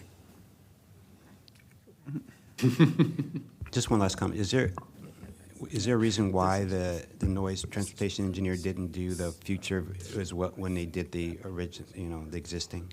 Yeah, there is a So I think the initial issue is that it's not the most explicit requirement in the noise guidelines to provide it. So that's the first issue. The second, though, is that the other noise consultants were unable to work with us in time to get it to this point to do it.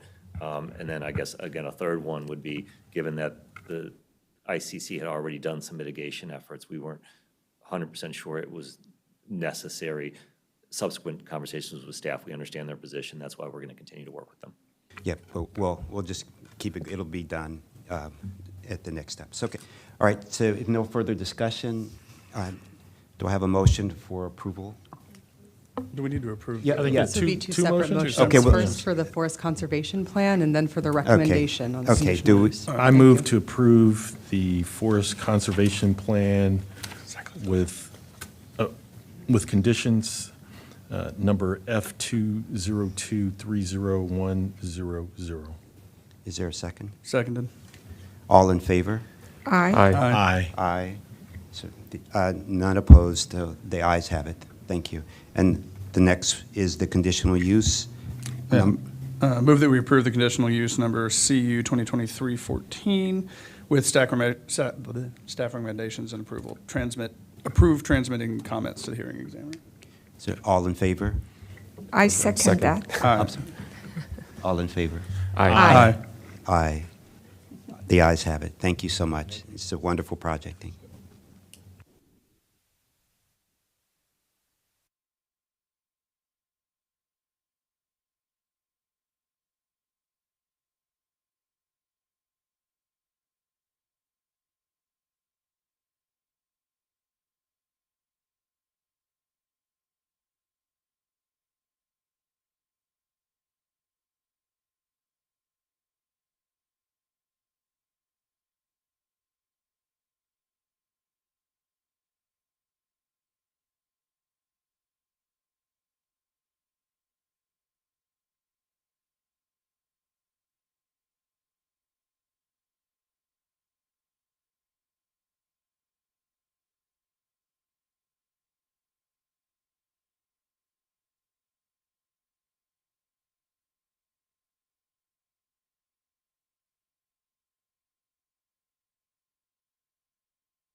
We're starting item number 8, our last item before lunch. It's the Kings Crossing preliminary plan number 120220020, the public hearing.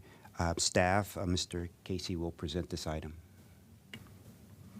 Good morning. I'm Jonathan Casey with the Upper County Planning Division. It is almost lunchtime, so I'll try to keep it brief, but still give you all of the facts.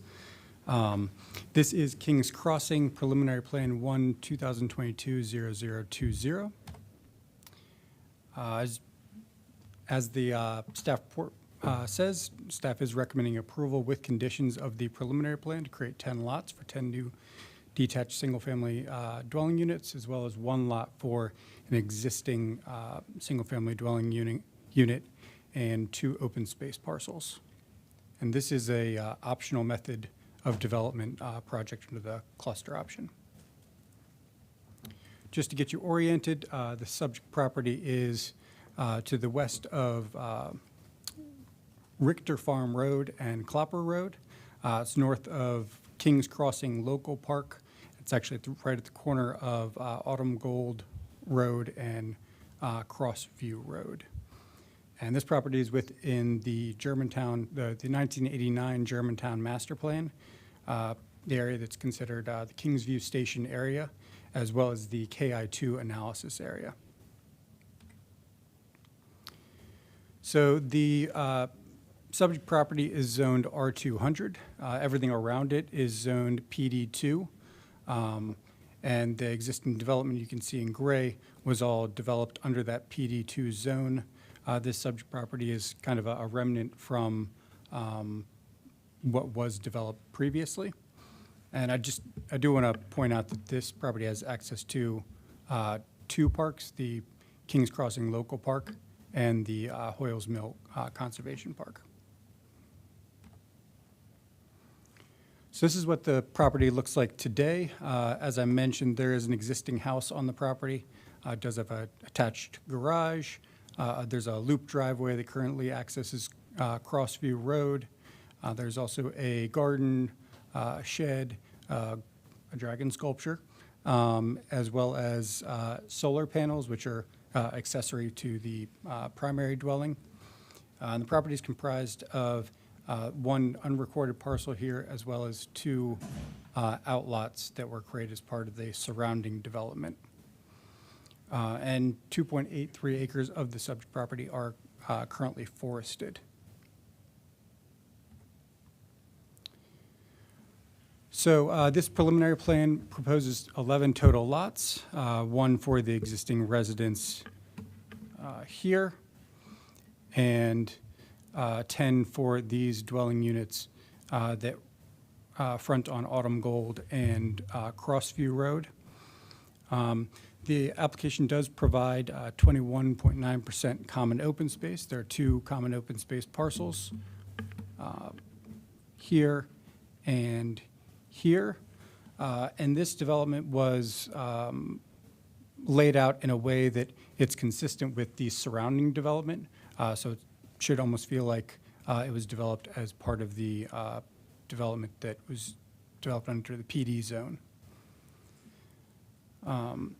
Few key items. The applicant is providing an 11-foot shared use path connection between the 2 existing cul-de-sacs from Autumn Gold Road and Crossview Road. That'll be partially on the common open space parcel E and partially on Parks property. Staff has coordinated with Parks extensively on the alignment of this proposed path. And because this is an optional method of development project, this application will come back to the board with a site plan.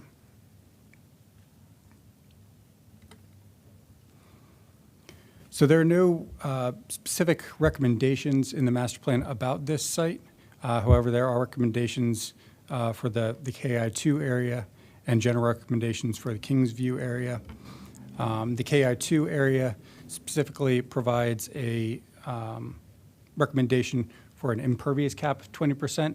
This is slightly different than the other impervious caps you see in the county, which are implemented through like an overlay zone or something like this. This is actually a cap that's imposed by the master plan.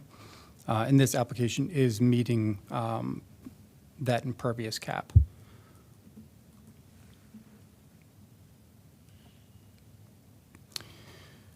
So here's the forest conservation plan, which is shown in the staff report. Forest conservation will all be met on site through retention of existing forest and reforestation. And I'm going to skip along just a little bit because we do have some revisions that came up prior to the staff report being posted. They're fairly minor in nature, but the board does need to see them in order to include them as part of this application. So just to briefly touch on this, the yellow is the reforestation area, green is existing forest to be retained. This modification would eliminate this area in red and then offset that area by adding the areas in purple as reforestation planting areas. And here are the revised numbers. And to implement this or make it part of the record, staff is proposing a new condition that prior to certification, the applicant must revise the preliminary plan and preliminary FCP to show the revised Category 1 conservation easements, including the relocation of the easement area from Parcel D to the area abutting the Southern Forest Conservation area as approved by staff.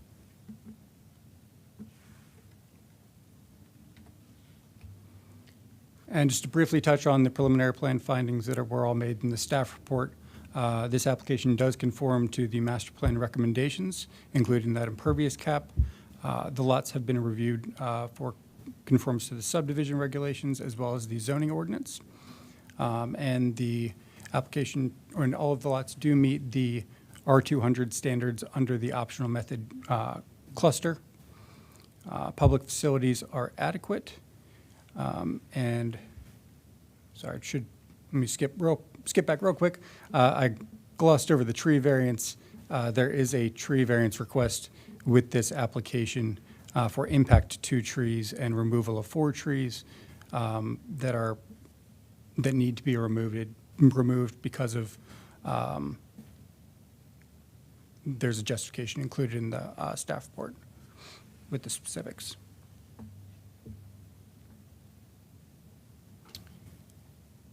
And as far as community outreach, the application was noticed properly.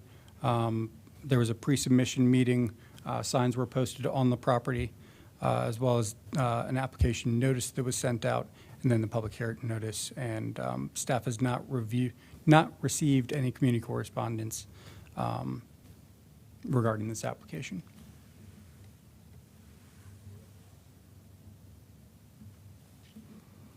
And then there was one other revised condition. Condition 15 is actually, it duplicates condition 16. So we're proposing to strike condition 15, renumber the remaining conditions, and then this is just the addition of the new condition for the forest conservation plan, and 21 has already been renumbered based on the other revision. So in conclusion, staff does recommend approval of preliminary plan 1/2022-0020 with conditions, and the resolution will be before you next week. Thank you, Mr. Casey. Can you go back to the forest conservation plan, the change that was, so I can understand that again? Certainly. So let me go. So here, the yellow is reforestation area, so area that is not forested now, that they're required to reforest. Green is the existing forest on site that was proposed to be retained. And then under the revision, this area in red will be removed from the forest conservation area. So all of this here will be retained in a Category 1 conservation easement. this area will just be moved down to the south, and a new forest conservation easement will be extended out to the edge of the purple, all the way around the yellow and green and back up to the purple. Do you know why that change was made? Just out of curiosity.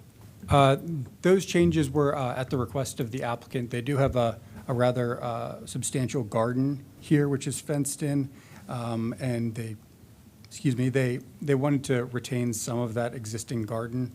They also have 2 sheds that I believe were built to kind of mimic the style of the house, and they wanted to keep those, which were they're originally shown inside conservation easement. Okay, thank you. So are you saying that the retained green area that it says existing forest would be impacted now on the top right? Yeah. Right here. Is that going to be So impacted? that will be counted as cleared as far as the forest conservation worksheet goes. Okay, but it's not touched, It could be touched, but right now it's not in the LOD. because there is 2 sheds that you said that there are 2 Correct. sheds. The sheds are just kind of tucked in the existing forest, but we count it as cleared so that they have to essentially make up for it. Yeah. No, it will not be, that portion will not be protected by a Category 1 easement. Okay. Okay, great. I have a question. Okay. Will the planned new dwelling units be single-family homes, and do they fit into the overall look and feel of the community? I can speak to part of that. The lot pattern is consistent with what is surrounding, including lot size. As far as the style of the house goes, architectural elevations will be looked at at site plan. But we don't really impose all that many standards as far as what the existing houses look like versus the new houses. It's really not part of our code, other than very generally speaking. Was there a public hearing with regards to this, and was it well attended? There was a pre-application meeting that was held in, I believe it was November of 2021. The meeting minutes indicate that it was fairly well attended, and the primary discussion was actually about fees associated with the original development. There were some upfront costs that they paid for, like water and sewer improvements. There were questions if these folks would have to pay into that. And that was really something that was done between the developer and the original development occupants of those existing houses.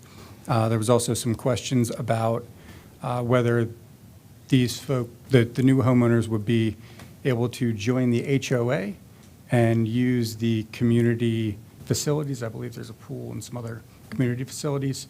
Those are really not the purview of staff's review. Those are something that the applicant and potential builder would work out with the HOA. Was there any concern for traffic, new increased traffic, or use of the shared road, which is crossover road? We didn't receive any correspondence about it, and I do not recall there being any discussion of that in the meeting minutes. Perhaps the applicant's engineer, Mr. Packard, had any additional information. Okay, thanks. Yes. Good morning. This is Dean Packard. I'm the civil engineer representing the applicant. And the only concern, since they are both public roads adjoining the property, they are not private. And the only concern was construction traffic and staging and length of construction and, protect, the general concerns about noise and dust and all that. And I told them that I would be available to meet with them again when a builder was selected, and we could work through all that to minimize the impact on the neighborhood. And they seem to be satisfied with that, and I've had follow-up conversations with the board president, and just to keep them in the loop as to where we are, and if a builder has been selected, which it has not, and when at that time it does happen, they want to meet to kind of coordinate the logistics of the construction. Thank you. Great. Yeah, thank you. Also, were concerned about the look, but doesn't that come in at site plan? You'll have, planning will have a chance to look at the Correct. the exterior during the site plan. Okay, great. Any other comments, questions? Yeah, I'm glad that you're developing this lot to put in more housing. Seems like it's compatible with the neighborhood, so it looks like a great opportunity. Do we need to do both the forest conservation Yeah. and the preliminary plan? Yeah, is there I didn't see a forest So this conservation Is number. the applicant, do we want to get the applicant? Does the applicant wants to say anything? We haven't. I don't believe so. I spoke with them briefly. Yeah. Dean may want to say something. Yeah, would the applicant like to speak? This is Dean Packard again, and I accept all on behalf of the applicant, all the conditions presented by Jonathan, and want to thank him for his, Mr. Douglas, their hard work to try to get to this point. It's taken a while, and we're very appreciative of all their help, with the Planning Commission to get this to where we are. Thank you. Thank you so much. So there is not a forest conservation plan that we need to approve of this? It's not a separate, it's not one of the F It's series. not It's separate. not That's separate. what my question, just make sure that we don't have to separately put that together with the motion. Also, one quick question before I make the motion. They will retain the dragon sculpture, right? Because it's really cool. You betcha. All right, nice. Right there. Sorry. Google Map, it's really neat. You should All take a look at it. right, do I have a motion for approval? Move that we approve preliminary plan number 1, 2022-0020. Is there a second? I second that. All in favor? Aye. Aye. Aye. Aye. The ayes have it, 4-0. Thank you. We're going to break now for lunch. Thank you. Thank you for the presentation. Thank you.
Good afternoon. We're starting the afternoon session of the July 6th Planning Board meeting.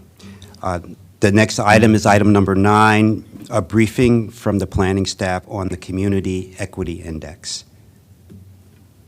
So I will start. Tanya Stern, Acting Planning Director with the Planning Department for the record, and just wanted to remind the board of my presentation last week on the department's equity agenda in planning, that initiative that our department uses to make sure that equity is a foundational part of our work. The Community Equity Index is the latest tool that we have developed to help inform that work, and it's a tool that we hope that other agencies will use as well, and members of the public can explore. So with that, I will turn it over to Ben Kraft to take us through this briefing. Thanks, Tanya. For the record, Ben Kraft, research planner in research and strategic projects. And so, yeah, thanks for letting us present this here. This has been a long time coming, and it's great to present this basically to the to this new board here. So, good way to kick it off. So, as you know, this is the Community Equity Index. We're gonna go over the whole thing, background and introduction, how it was developed, talk about some of the results that we got with some ways that we think it can be applied, ways we're working on applying it, and then I'm gonna hand it over to Jay to talk about the CEI Explorer, which is the web-based app for really digging into the Community Equity Index, which I'll be referring to as the CEI for shorthand. So the CEI, as you know, is part of the larger equity agenda for planning that that Tanya and Carrie had briefed you on last week. And so this is just one, the CEI is just one element of this kind of broad project that has a lot of products that come out of it. Our working definition of equity, we wanted to make sure we kind of pin down equity, at least for as we think of it for these projects. And we're using just and fair inclusion into a society in which all can participate, prosper, and reach their full potential. That is the definition in the equity agenda, and it comes from the American Planning Association. I wanted to start off by talking about the equity focus areas because they are basically the predecessor to the Community Equity Index. They're in some ways similar to the Community Equity Index, but also different in a lot of ways. Really what it did is the goal was to identify basically the tracks most in need of kind of equity attention related to equity issues. So it used 3 variables. Which were concentration of low-income people, concentration of people of color, and concentration of people who speak English less than very well. And that weird phrase of less than very well, we did not make that up. That is an actual census term for that variable. It's a bit awkward. I was going to ask you about that. Yeah, that's what the Census Bureau calls it. Basically, just not fluent in English. And so those were the 3 variables that went into that. There's 2 categories in the equity focus areas. There's either an equity focus area or not. It's binary. So it had a pretty narrow purpose in that sense. But what we wanted to do with this CEI is to expand that. We wanted to be able to give a range of categories so we could capture the whole county. Just one other thing to just pause on here, just in case. I think probably most of you are familiar with what a census tract is. Just in case you are not, a census tract is just a division made by the Census Bureau for most of its, census and American community surveys. That which usually tends to be the best approximation we have for a neighborhood. Where data is generally available, for a lot of the things that we want to measure. So you can see on this map, basically, those are census tracts, and that's about it goes by population. There's a range of populations. It's about like 1,200 to 6,000 or so. And so larger tracts with larger areas often tend to have smaller populations just because, they're places that are just more sparsely populated. So just a bit of background there, just to make sure everyone's on the same page because I'll be talking about tracts a lot, and by tracts I basically mean neighborhoods, even though it's not a perfect proxy. So the Community Equity Index, or the CEI, as I said, is also part of the equity agenda for planning. And as I said, it includes more variables than just the equity focus areas. So that's one of the main differences. The other is just that it allows for this this scale of 7 categories, this continuum, and it includes all of the tracks in the counties, because equity basically the thinking is that equity needs to include everything. It's not just, if you've got kind of like a disadvantaged end, you also have to account for the advantaged end of equity, because, the full spectrum is what constitutes an equity. And so it's categorizing residents based on their socioeconomic characteristics in 5 indicators relative to county averages. And I'll explain a little bit more as we go what exactly that means and how that plays into the methodology. The main purposes are basically twofold for this CEI. One is just to promote a general understanding of geographic disparities in the county and to inform planning and other policy discussions. So it just hopefully will generate interest, will help people see some things about inequities in the county that they maybe hadn't been aware of. But then there's some specific things that we wanted to be able to do, especially for planning staff and policymakers and our partner agencies, and which is to really identify disproportionality and see how resources are distributed, resources and people are distributed throughout the county, and whether that distribution is equitable. So we can look at, and we have a couple examples here today of how racial and ethnic minority populations are distributed throughout the county, age, how people are distributed based on their age, how housing is distributed, whether it's multifamily, single family, missing middle. Then we can also look at things like environmental variables, tree cover. We can look at human services, all those things. We haven't done all that here today, but those are just examples of where this could go, and people, I'm sure, will have their own areas of interest to look at.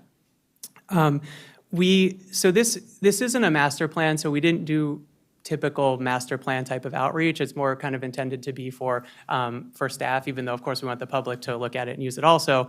But we did do a lot of consulting and have a lot of discussions with other groups that would have some expertise in these areas. So like groups that really think about equity a lot, which is our own equity peer review group here at Planning. We talked to them a few times. We talked to the Montgomery County Office of Racial Equity and Social Justice. And we talked to the office of the county's Office of Legislative Oversight division within there that really that comes up with the racial equity and social justice reviews. We talked to the University of Maryland National Center for Smart Growth for both their equity expertise and their technical expertise. And then we talked to just about everyone here at Planning to try to make sure that the index was something that they could, and also parks for just to make sure they could use it, try to get their ideas for how they might use it. So we also, in addition to just these discussions, we did plenty of research into other equity and opportunity indexes. There are quite a lot of these out there. The technical paper or white paper, however you want to refer to it, has an appendix in there which lists, I think it's 21 examples of these indexes, maps, tools that we consulted and reviewed while we were creating this. And just to summarize some of the findings from that review, just a few key points that we wanted to address while we're creating the CEI. So one is that there really wasn't a lot of conceptual clarity on the terms equity and opportunity. Those terms kind of get used. It's kind of assumed that everyone knows what they mean. But there hasn't been a lot of effort to really drill down and define them, and it's hard. It's hard to define them. It's also hard to decide which variables represent that definition. These indexes tend to measure access, like physical access and proximity to things, and socioeconomic characteristics, and in some cases combine both of those. We stuck with socioeconomic characteristics. Fundamentally, we wanted this to be about people, and and also there's some technical considerations because when you start measuring transportation and infrastructure, there's a lot of more methodological considerations that you have to make when you're trying to calculate those and put them into an index. And then also you just have data problems. Is there going to be that data available in the future? Are we going to have the resources to compute that? So for all those reasons, and also because we can always overlay our CEI with those factors, we just decided to stick with socioeconomic characteristics. In a very common way of doing this, kind of from the get-go of this tradition of opportunity and equity indexing, is that what usually tracks the end index results and tracks being are classified based on quantiles. So that's basically on a rank. The bottom 20%, 20 to 40%, 40 to 60%, and so on. That's another thing that we kind of played around with, or I guess tweaked in our index to kind of, because of some of the problems that went into detail on that in the technical report. Probably won't get into that here, but that's something that we wanted to try to address in our index. There really is no correct set of indicators or correct way to do an index to measure opportunity. It's just, or equity, it's just it's not everybody's always going to agree on it. There's no, one truth of what equity or opportunity out there is. And then finally, indexing is for generalization and data reduction. So indexing is really about taking a complex issue where there's like a lot of potential data inputs and condensing it into one metric so that you can look at it and quickly kind of make a decision or get some important information, and then you can go on from there with the rest of the research or planning efforts you have. So because of that, it really isn't going, it's very general. It's not going to really reflect specific cases. It's not going to reflect all the cases. It's meant to make generalizations, and then we can move to the specific as you go on. Keeping all of that in mind, this, how our CEI works is basically that it's a measure of divergence from countywide averages. And that the extent of that divergence is what we're calling, the degree of proportionality of advantages or disadvantages in one neighborhood basically compared to all the other. And so I'll talk a little bit about how we, in the next slide, about how we determine what's an advantage or a disadvantage. But the point is this proportionality idea, that there's going to be inequity, or I guess advantages and disadvantages. It's just a matter of how much they're clustered in one area versus how much they're they're kind of equitably spread out across the county.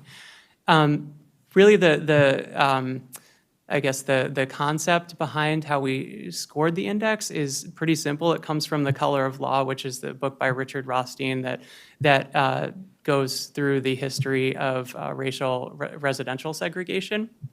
And he just really almost offhanded, he kind of proposes this idea of plus or minus 10 percentage points differential from whatever reference area you're looking at as a percentage of Black or African American population can be used as like a gauge for how equitably distributed, or basically how segregated or integrated an area is. And so so like if the area is, let's say, 30% Black or African American, you could say that anything between 20 and 40% is relatively not segregated, is kind of in line with the rest of the county. So we used that thinking, that framework for all of our indicators, basically just to score as a way to score our index.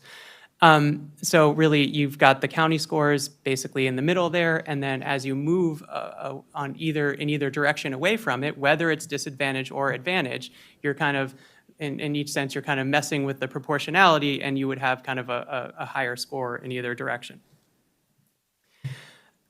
So the variables you can see there on the right, the list of variables. So we have a topic. For each variable we're trying to have capture a topic, and then we're also, and then we have an actual measure which comes from an American Community Survey variable for that. So, for example, the first one, economic insecurity, that's where that is the variable there is percentage of people who are under 200% of the federal poverty level. I know that's kind of an odd measure in a way. That's just, again, that's a factor of how they the American Community Survey and the Census Bureau that's how their way of making an economic measure constant across the country. They have their own poverty level, and this is the best way that we can get that detailed of economic information. It just, at the tract level, which I'll talk about, we can't really get detailed income information. So for example, in this variable, the percentage of people who are under 200% of the federal poverty level would be considered disadvantaged, while the people not in that category would be considered advantaged. And the rest of the variables basically work that way. And so we're kind of looking at the countywide average of each of them, and then looking at where each tract scores and seeing how close or far it is to that countywide average. We end up with these 5, fairly straightforward variables, we hope, but there was quite a process getting to them, because we did have a lot of characteristics we wanted to, that we wanted the variables to end up to meet, or, criterion that we needed them to meet. One of them is that we wanted them to be variables to represent things that can change over time or over a life course.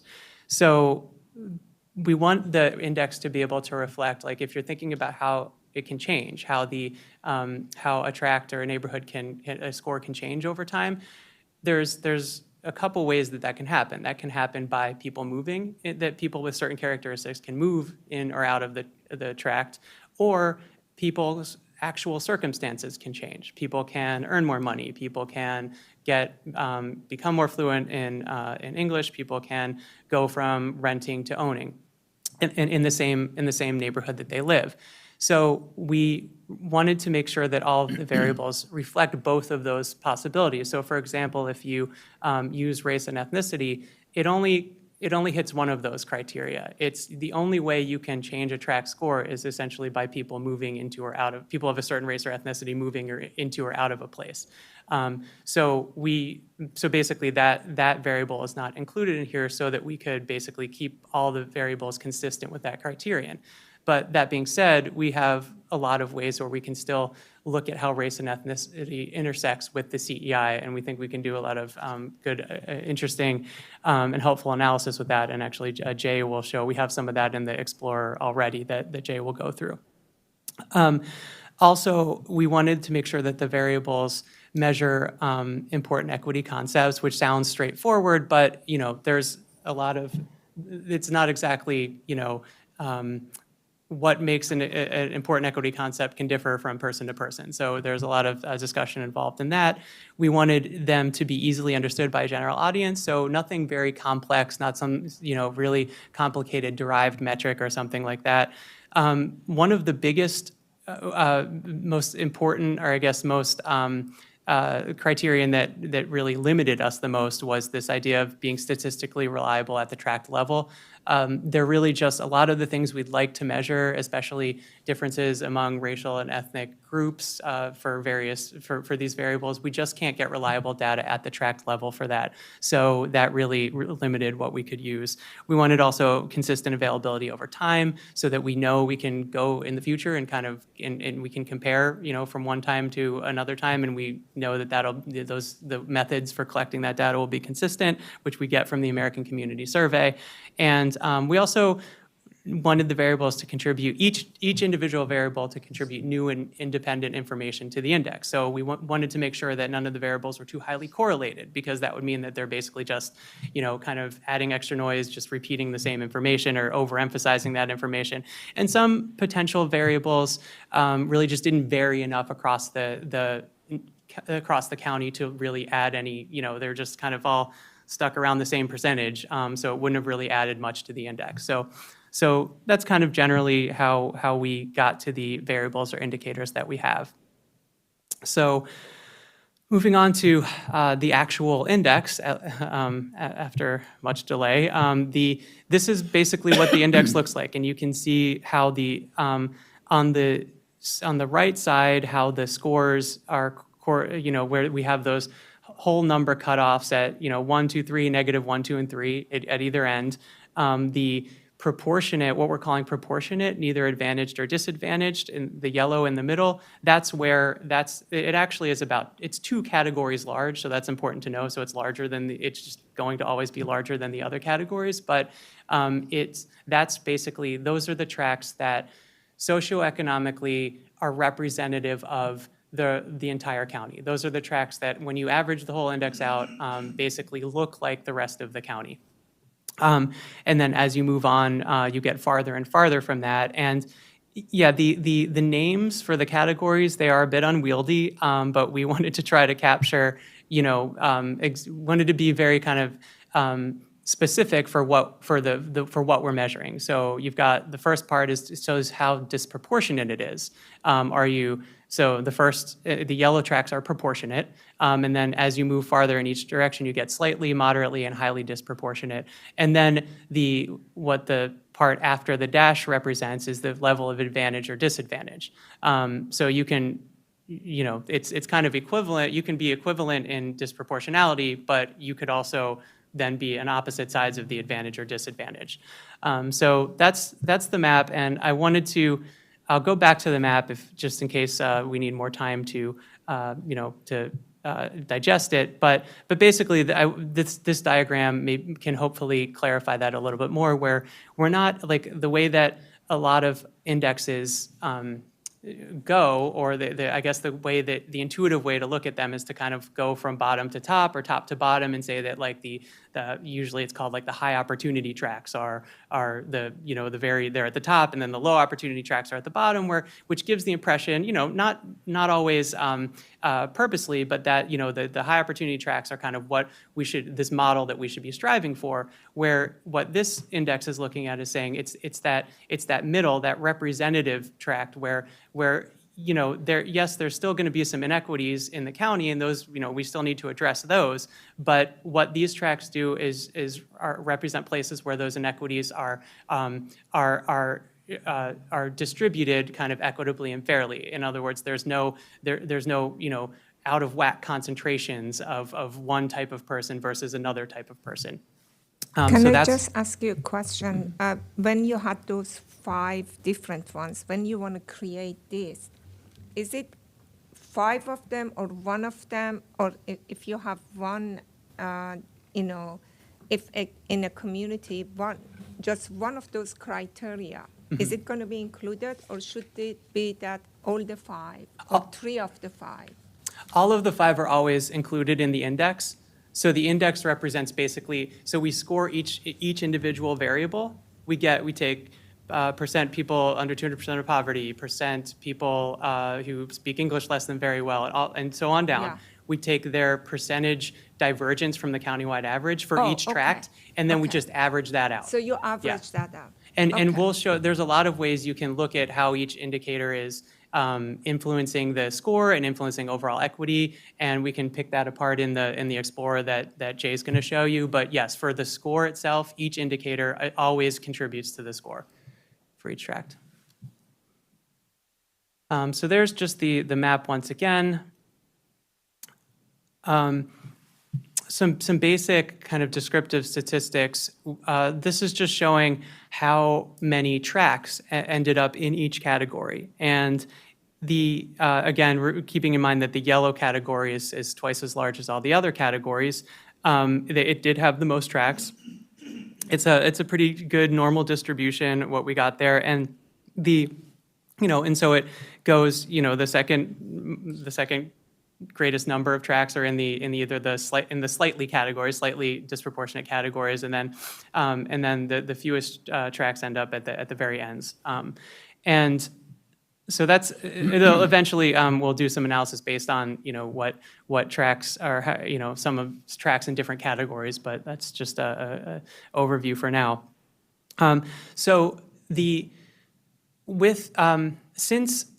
Again, this is a kind of like a technical thing. It's explained in the report, but one of the main unorthodoxies, I guess, of the CEI is that the variables are not normalized. Basically, the variables are each of the variables, we left the distribution, the statistical distribution as it is, which means that each variable is going to contribute a different amount to the overall index. But, so first, we wanted to at least be upfront about that that's happening and how much each variable is contributing. And so on the right there, you can see the different weights, which are basically just based on the standard deviation. So some of the variables had wide distributions, some of them had narrow distributions. And the narrowest was the people who speak English less than very well.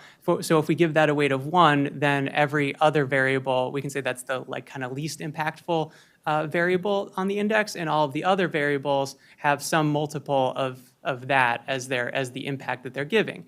And so one of the, we could have tinkered around with this. We actually thought it was appropriate that per capita income is about a little over 5 times more impactful than, for example, people who speak English less than very well, because we think that's probably one of the really just main kind of drivers of geographic inequality. Just, people with a lot of financial means versus people without much. And we also thought that what that does is it limits, so the cases, for example, of people living below 200% of the poverty level and who speak English less than very well, it limits the cases that really, the tracks that really, or the impact on the index to the very extreme cases of that. So rather than every little increment changing the index, it's really only going to be the ones that are very far away from the county average that are having a big impact on the overall index. So that's just some of the, again, a lot of that's explained in the techno report, and we can get very technical, but the way that we still, given that we wanted a way to look at the relative importance and the relative impact of each of the indicators also. And that's where we came up with these drivers. So the drivers do show the relative impact. And the drivers are basically just looking, in this case, we did normalize the indicators based on their rank. So for each indicator, for each tract, we took the rank of it, where it ranks in relation to all the other indicators. And the indicator that ranked highest in each tract was basically designated the driver for that track. So it's not necessarily driving the CEI score, but in a qualitative sense, it's driving the inequity that we see there. It's most strongly, like if you wanted to go and say, what do we have to think about in this tract as something to confront, a problem to confront or solve, that would be kind of the main thing that people are experiencing as what's driving their inequity there. And so this is just a quick rundown of what the drivers look like. In this one here, we're looking at just the two most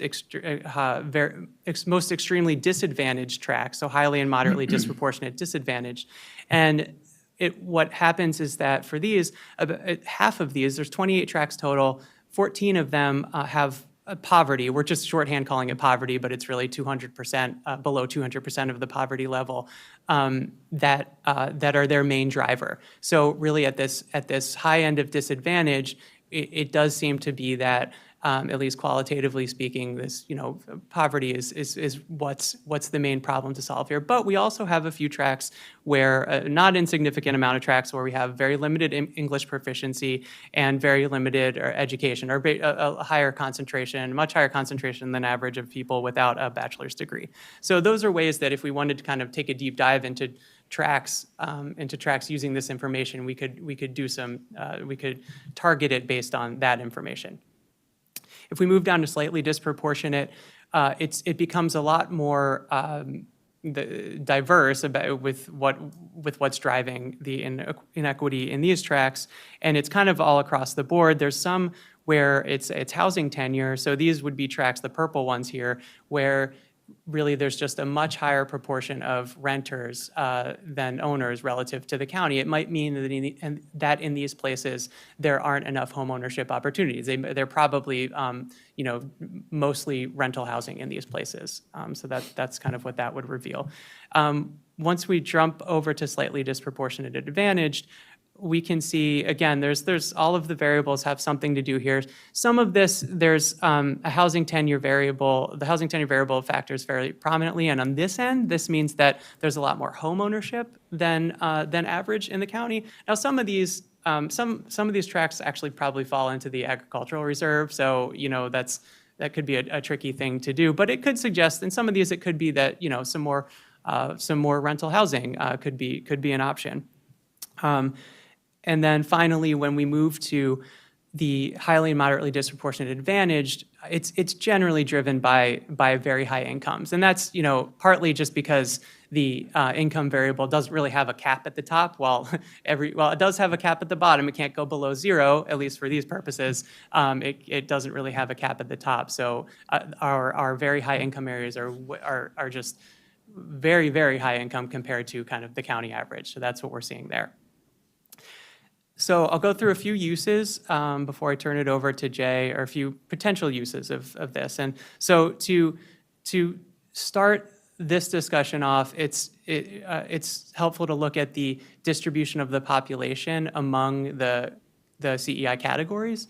And so the last one, the last similar chart, we were looking at the number of tracts. This looks at the number of the percent of the total county population within each category of tract. So if you take, and we're just going to focus on the two ends here, if you take the highly or moderately disproportionate disadvantage, so the red and kind of red and orange, that totals about 12% of the county's population versus about 15% of the county's population, and the highly or moderately disproportionate advantaged. And we're going to just do a few comparisons on those. So first, if we look at race and ethnicity, and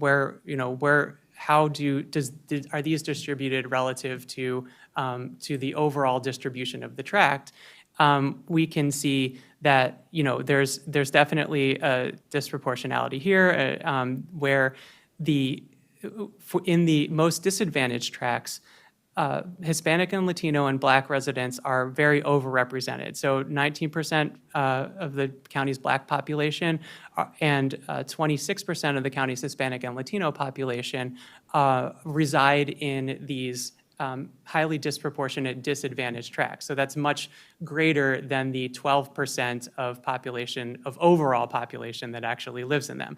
And on the other side, and in the very advantaged tracts, 25% of the county's white population lives in these tracts, and again, that's only 15% of the county's total population. And again, the Black and Hispanic or Latino populations are significantly underrepresented in these tracts. With the Asian population, it's not as extreme either way, but they're a bit, I guess, relatively speaking, a bit overrepresented in the advantaged tracts and a bit underrepresented in the disadvantaged tracts. We can also look at housing. This is just comparing multifamily housing basically to single-family attached, which is townhomes, and single-family detached, traditional single-family housing. And a similar disproportionality happens. Now, there's a bit of a caveat here, or not a caveat, more of just like a warning, which is that since renting versus ownership, that's the housing tenure indicator, is already in the index, and it's probably fairly highly correlated with multifamily versus single family, just because we don't have a lot of condos in the county relative to the single family owned houses and multifamily rentals. So that's probably working to some extent behind the scenes here. But in any event, I think it also reinforces the point, which is that the very disadvantaged tracts, which again house 12% of the population, there's 22% of the multifamily housing, whereas and only 5% of the single family detached housing. Whereas in the very advantaged tracts, for 15% of the population, there are 25% of the single family detached dwelling units and only 6% of the multifamily dwelling units. So again, pretty big disproportionality there with housing. And I should also mention what we haven't even looked at here is like what's happening in the middle, like the proportionate tracts. They have by far the more multifamily housing units than any of the other categories. And I think that's partly the reason they are these proportionate tracts, because the multifamily allows for, that's where MPDUs are, that allows for a greater diversity of people to live there. So I just want to mention that, like, there in terms of overall numbers, there's something notable there too. But this is just showing kind of this disproportionality and this lack of adequate representation on the ends. And finally, I'll just look at ages here. And So at the very young ages, so the red represents the people that live, the percentage of people in that age group that live in the very disadvantaged tracts. The blue represents the percentage of people that live in the advantaged tracts. And so in the very young children are overrepresented in the disadvantaged tracts. These tracts tend to have just a lot more very young children. It kind of goes up and down and evens out a little bit as you get to about 21 years old. But then the young, kind of, I guess what you could call young working age, about 22 to 39, you see a pretty significant overrepresentation in the very disadvantaged tracts. And there's probably a lot to unpack there.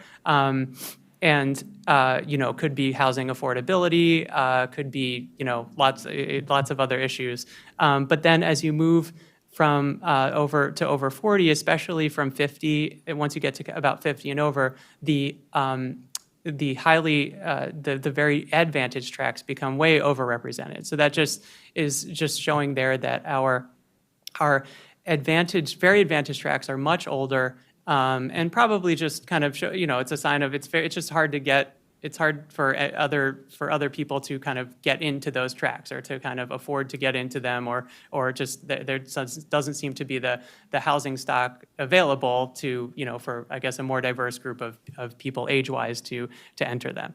So that's just one way there are just a few ways to look at that, and I'm going to now turn it over to Jay to really show you the Explorer and all the cool things that we can do with that. Thanks, Ben. So for the record, my name is Jay Mukherjee. I'm a GIS analyst with ITI.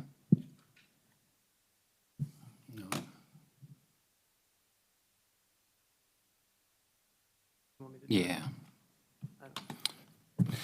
All right, so now that Ben has talked about the purpose of the CEI and how it was created, I'm going to talk about how our group plans to disseminate the analysis to both the public and to other planners and agencies.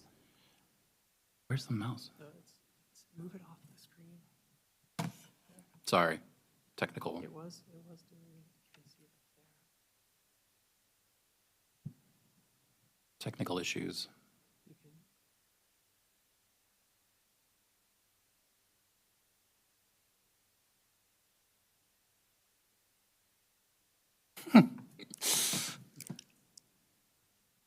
I'm gonna have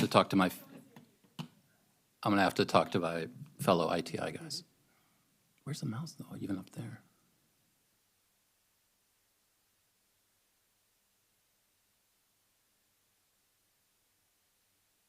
We'll have to get some batteries for this thing.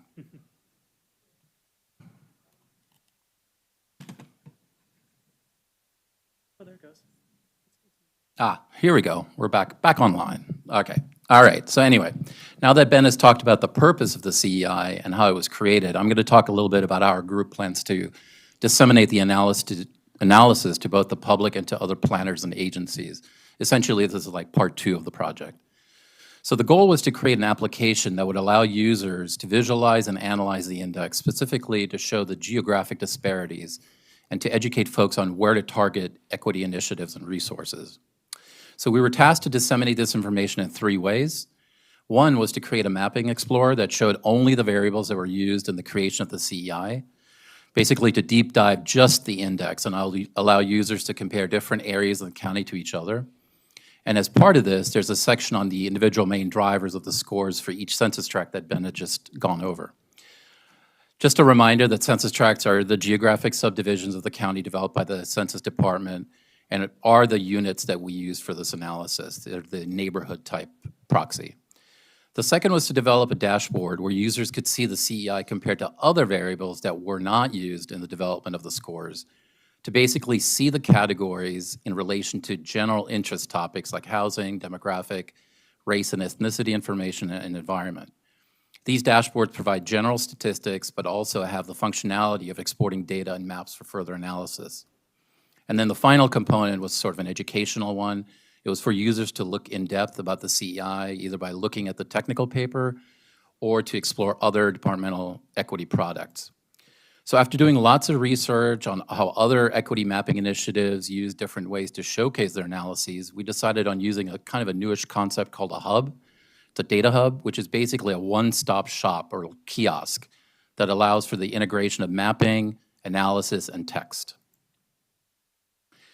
So without further delay, this is what it looks like.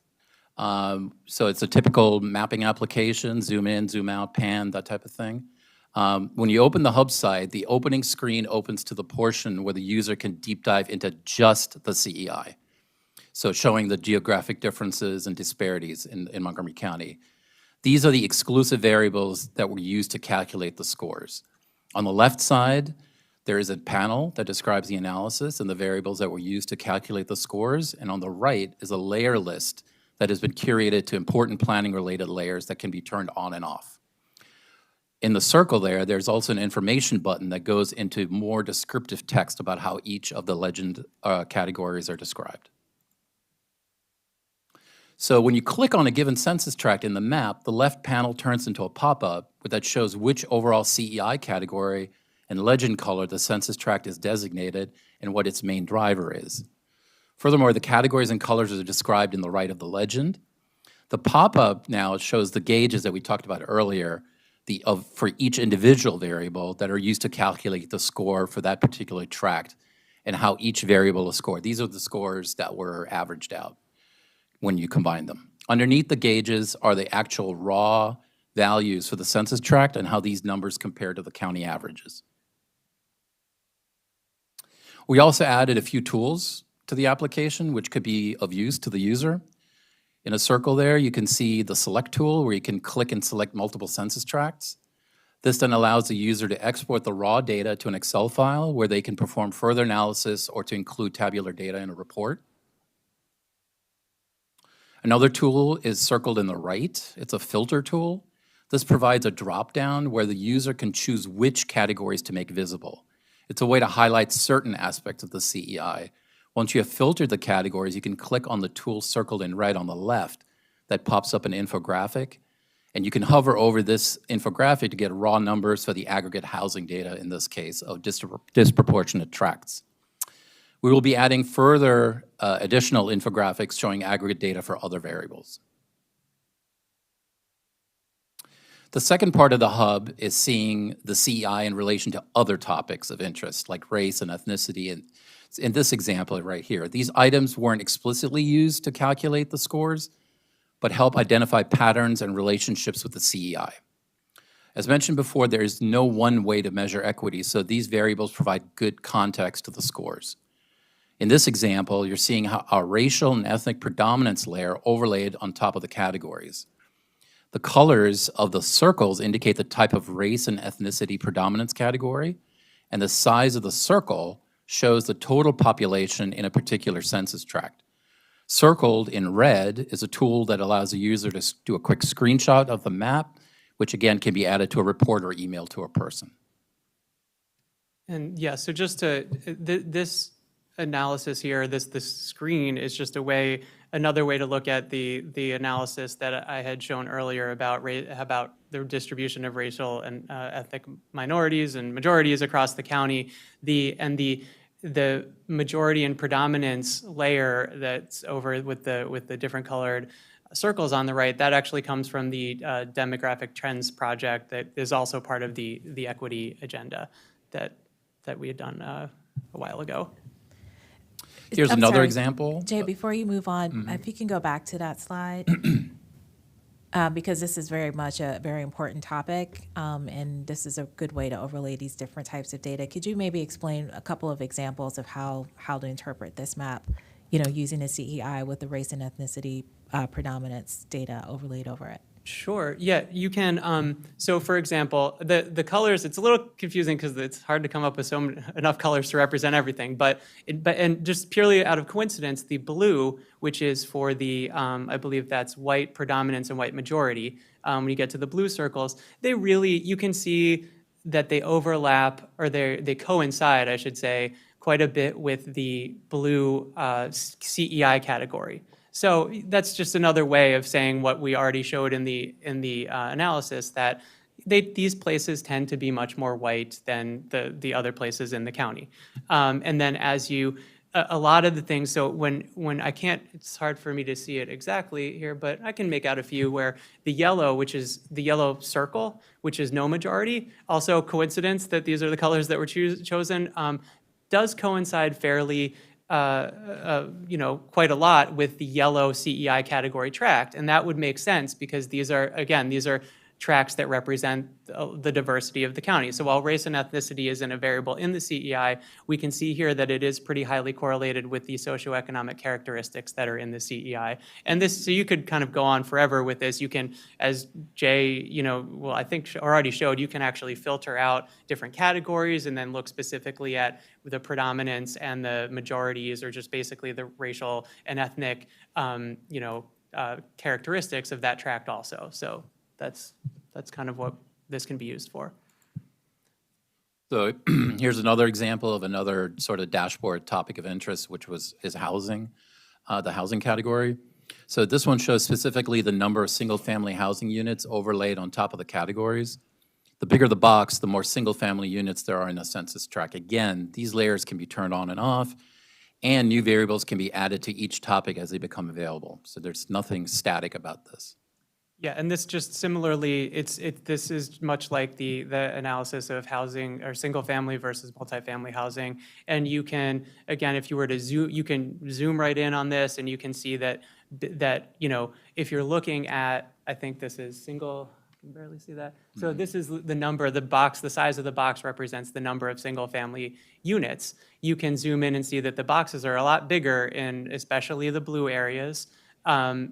And also, as you get farther away from the, from into the up-county regions, and you can see that the boxes are pretty small when you get into some of the yellow and especially the orange and red areas. So again, just examples of how, I guess we're kind of, walking through how you might want to use this. So finally, to further educate our audience with the CEI, we have links at the top of the hub that allow users to view other equity tools or return to the project homepage to learn more about the index by drilling into the methodology found in the technical report. So here's the page that deep dives into how the CEI was created. It links to resources that would be of interest to curious users and data scientists who may want to look under the hood to see background information and understand how actually these scores were calculated.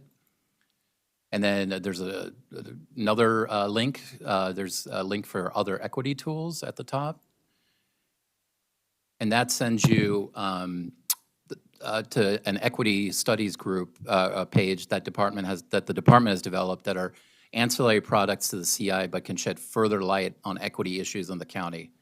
So just to kind of sum up some things from the Explorer, just want to say that we also are planning on hosting some training sessions for folks in our department, and we intend to create how-to videos to help non-planners use and leverage and navigate the site. And again, I think I mentioned this earlier, but one more, it bears repeating that one thing to keep in mind is this site is a living and ever-evolving site. So where we can add and remove variables as they become available or outdated or simply there's new interest in a certain topic. So thank you, Ben. So, yeah, I just wanted to basically also before, I want to mention Colin McNamara, our colleague on GIS, who did a lot of the work here, but something had an emergency to come up and wasn't able to be here today. But yeah, that basically concludes what our talk, and wanted to open it up to you for any comments and questions. So thank you. Yeah, thank you very much. Well, what a big undertaking, and I'm so happy you did this, and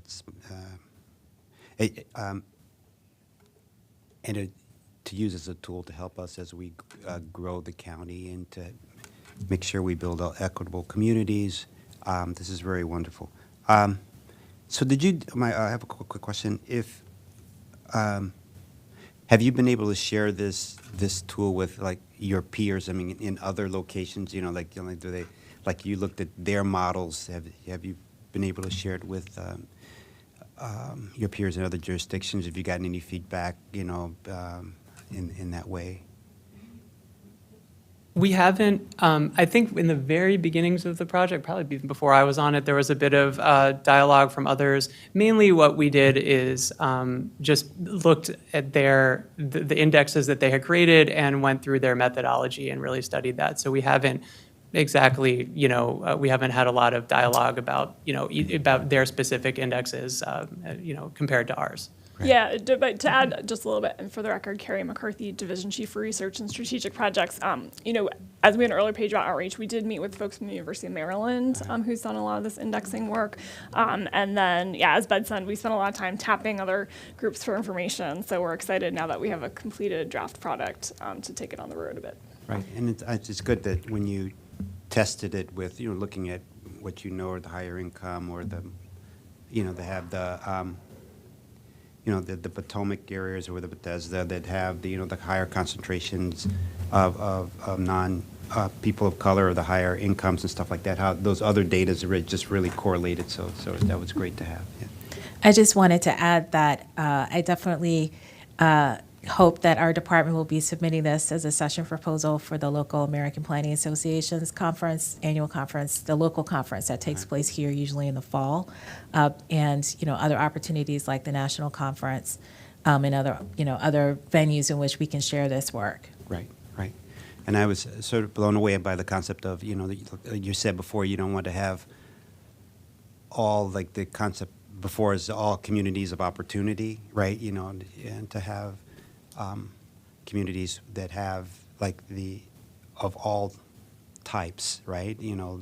Multifamily, single family, people of mixed race, mixed incomes, and so it's interesting how you looked at it that way. Yeah, thank you. I do have a few questions. Does this CEI replace equity focus area? I don't think it quite replaces it. They can both be used. The equity focus areas I think their best uses, for example, like if you just want to look at what are, I think a question would be like, where do we need to really put extra resources in that maybe have seen disinvestment, and you just want to really kind of quickly drill down onto those. I think the equity focus areas can still do that. We are, now just a note, we're waiting for a data source that needs to be updated before we use slightly different data sources so they can be updated to 2021 geographies. But I think they can still be used for that. It's really just looking at what would traditionally be called in usual opportunity maps, low opportunity areas.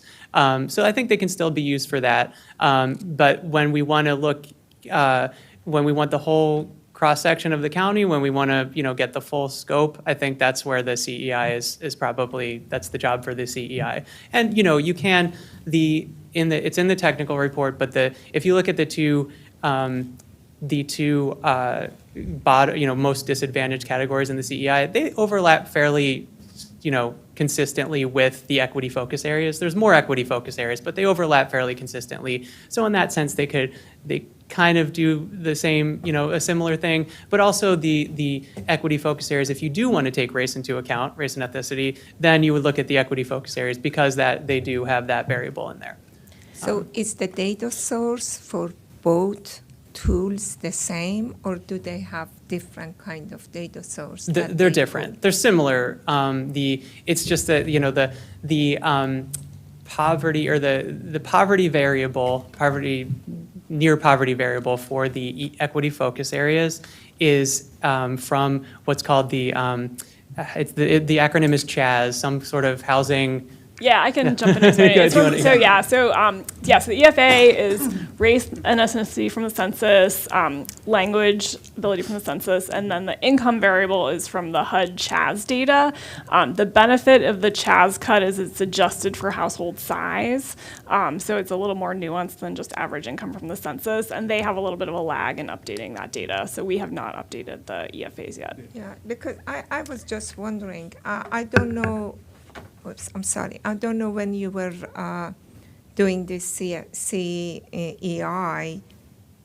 what was your threshold for per capita income? It is there's no threshold. All per capita incomes are included. It's a little bit, it's calculated slightly different than all of the other variables because it's not in a percentage form. But basically, we took the ratio of the tract's per capita income to the countywide per capita income, and then just did some, subtracted that from 100, and then that gave you basically a number that you could compare or add into the index with all of the other percentage-based variables. So there's really that worked the same way. If you're 10% different basically than the countywide income, you were scored the exact same way as you would have been with all of the other variables in the CEI. I just don't know that how you decided on those. For example, if you're talking about that, you call that a poverty, 200% of federal income, that is 104 for family of 4. I think in your example that I were using. And you said anything under that would be poverty in your CI? To me, that's a little bit high. There's a bit of a difference in I'm a little bit confused because it looks like that when we want to call at a disadvantage are people that they really cannot afford to be with majority of what the median of the county is doing. 104 for a family of 4, I don't call them poverty. I don't know, maybe I'm wrong, but. In 2021, the 200% of the poverty level for a family of 4 is about $53,000, which, so I'm not, that's, I think there's a note somewhere in the slides about that. And that is, so there's a couple things to note about this. First, per capita income it's not really exactly related to that. Per capita income is you take the entire income, aggregate income of the tract, for example, and divide that by how many people there are. Yeah. So it's just the income per person. So kids, people that aren't making money, income per person. So that's a way of basically controlling for how many people are there.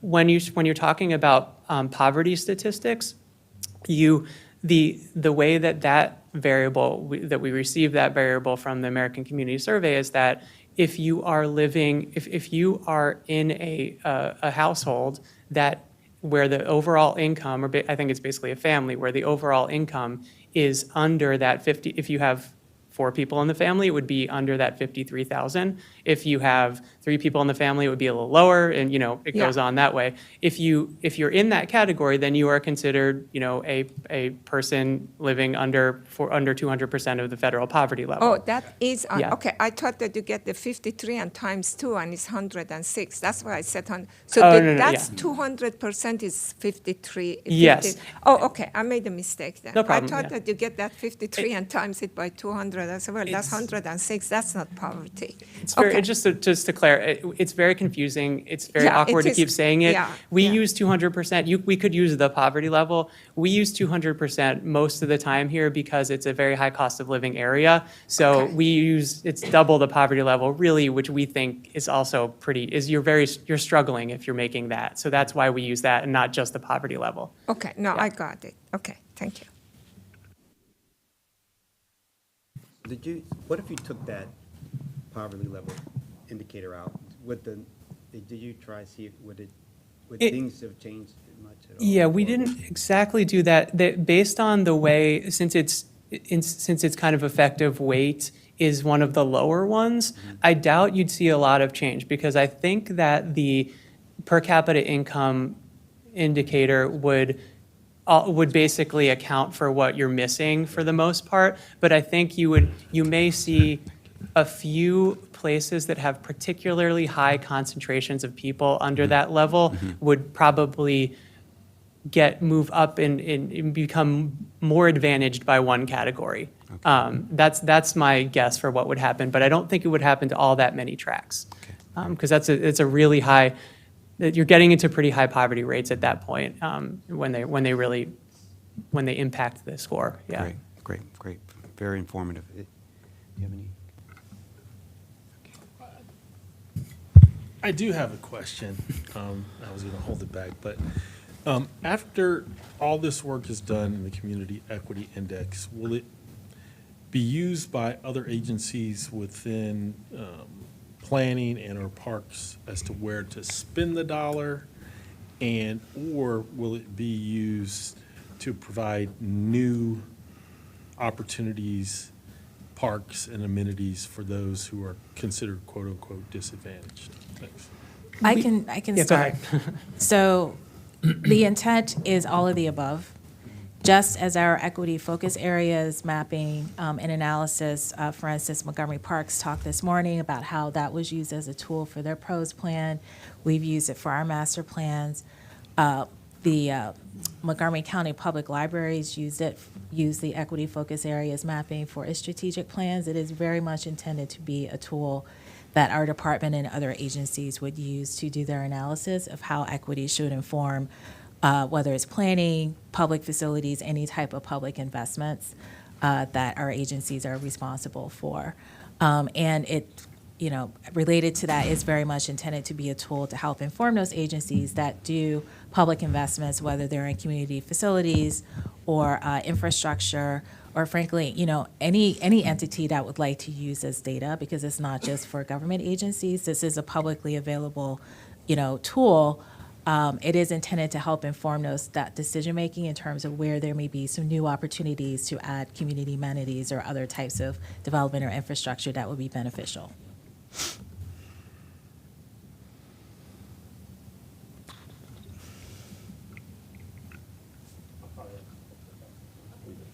So thank you. We look forward to, as you share it with others, getting feedback, and also how, you could use this, continue to use this as a tool to inform decision-making. Thank you. Can I just I'm ask sorry. one more question? In regard to zoning, there are areas that we zone, especially now with Thrive, to be multifamily that are right, next to the metro and transit. And there are somewhere in the West County that we zone them just to be single family. Some of those single family may be much cheaper than some of these multifamilies that they are going to be in downtown areas. Does this going to put this CEI a little bit off? Well, I don't know that it necessarily, in a way, it's kind of, that is part of what's captured by the CEI, because I think what it allows for, especially when you look at, like, if you think of the places where there's a lot of multifamily right near transit, that is, yes, there are probably some very expensive units there. But again, what that does is it allows, there's also a great diversity. There may be some very expensive, quote unquote luxury apartments, but there's also quite a lot of kind of, average market rate apartments or, condos. There's also quite a bit of, we have our MPDUs there. Those are mostly where our MPDUs are. So by having that kind of zoning, that is exactly what allows for that, to have that cross-section of people live there. And that's mainly one of the things that the CEI is trying to capture. So it's true that, yes, when you have a place that's zoned all for one thing, you're going to see, it's going to limit that track's ability to get to that kind of yellow part of the CEI, because it's going to, by definition, only allow one type of thing there. I think that's in a lot of the bluer tracks. I think that's what we see. If you have large lot single-family homes, you're really only going to get a certain cross-section of the county that's able to afford to live there in the first place. And to a certain extent, you're capturing you're capturing a slightly different aspect. You're capturing wealth, or to a certain extent, how wealth in the form of housing as opposed to income, as opposed with renter versus owner. And there, you're capturing a slightly different aspect of the CEI that you're trying to get. At least it looks like we're doing when you're capturing the wealth aspect of that could be different from income, which could be different from poverty level and that. So, did you guys do a lot of robustness checks, by the way, with like dropping one of the variables or anything like that with the index and seeing the?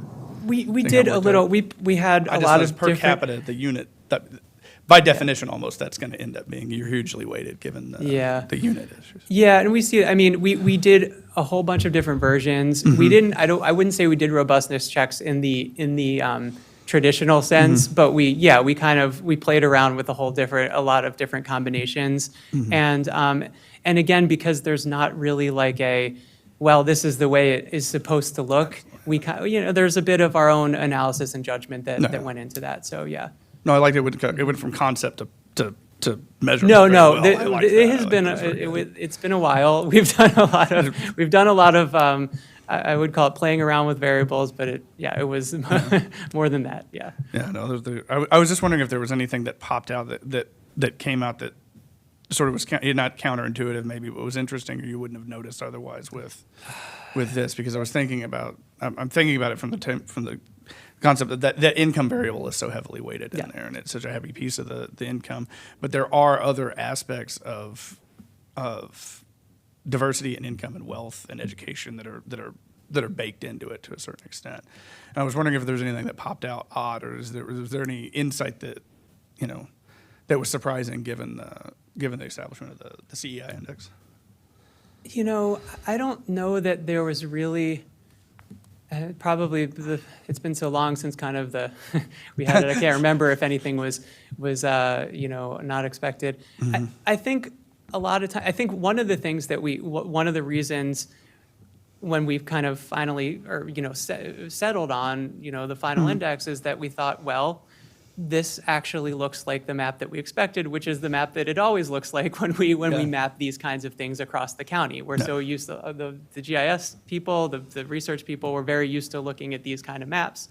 And I think that was one of our main robustness checks, which is that, well, yeah, it's capturing the dynamics in the county the way we think it should. So as for anything unexpected, I'm not so sure. I think it generally came out. I mean, I think the downtowns are always interesting in these. And I should say it's not unexpected to me anymore, because I've done a lot of this. I did, if we get a chance to show you the neighborhood change analysis, where our downtowns really are just in the absolute sense, but also relative to, I think, a lot of other places, very diverse. I think our MPDU program, our affordable housing programs have a lot to do with that. But I think even when you look at, for example, downtown Bethesda, it shows up, 3 of its tracks are, yellow in our index. And I think that would be surprising to a lot of people. But that's because, again, the downtowns, while there are very wealthy people that live there, very prosperous people, it also allows for a lot of diversity because of what is, allowed to be there that allows for it to be in that, that yellow category. So, yeah. Yeah, thanks a lot. No, I think it looks really good. I just was a couple of things, and we can chat more about data later on this. Yes, thank you so much.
Yeah, good afternoon. We're at item number 10, our last item of the afternoon. Mr. Mortensen will present us information on design and excellence at Montgomery Planning. Thank you. Great. Well, thank you very much, Mr. Chairman and Board. My name is Paul Mortensen, for the record, and I'm the Senior Urban Designer in the Director's Office and leader of the Design Excellence Initiative in the Planning Department. I work with Atul Sharma and several others within our department on these initiatives.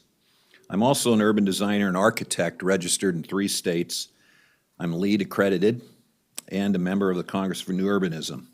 I've also practiced architecture for 30 years in the private sector and was an adjunct professor teaching design at the University of Maryland School of Architecture.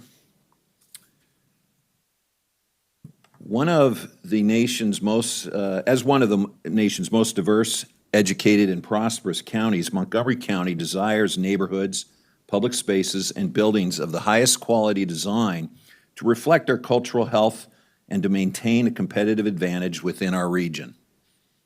Design excellence isn't just about development budgets, and that's pretty important. It's not just about development budgets. It's about unleashing the architectural and urban design talent we have in this region to make our county the most social, equitable, and thriving community that it can be. Design excellence is increasingly important as available land for development in the county is shrinking, densities in our centers are increasing, and priorities for excellent shared public spaces becomes more acute. These development challenges present a great need to create and enhance attractive, safe, and sustainable places to live, work, and play. Design excellence is an important tool for attracting the best and the brightest to our county, be it residents, businesses, or visitors. To raise the quality of design throughout the county, the Montgomery County Planning Department launched a comprehensive design excellence initiative in 2014, focused on the themes of inspiration, collaboration, and clarity.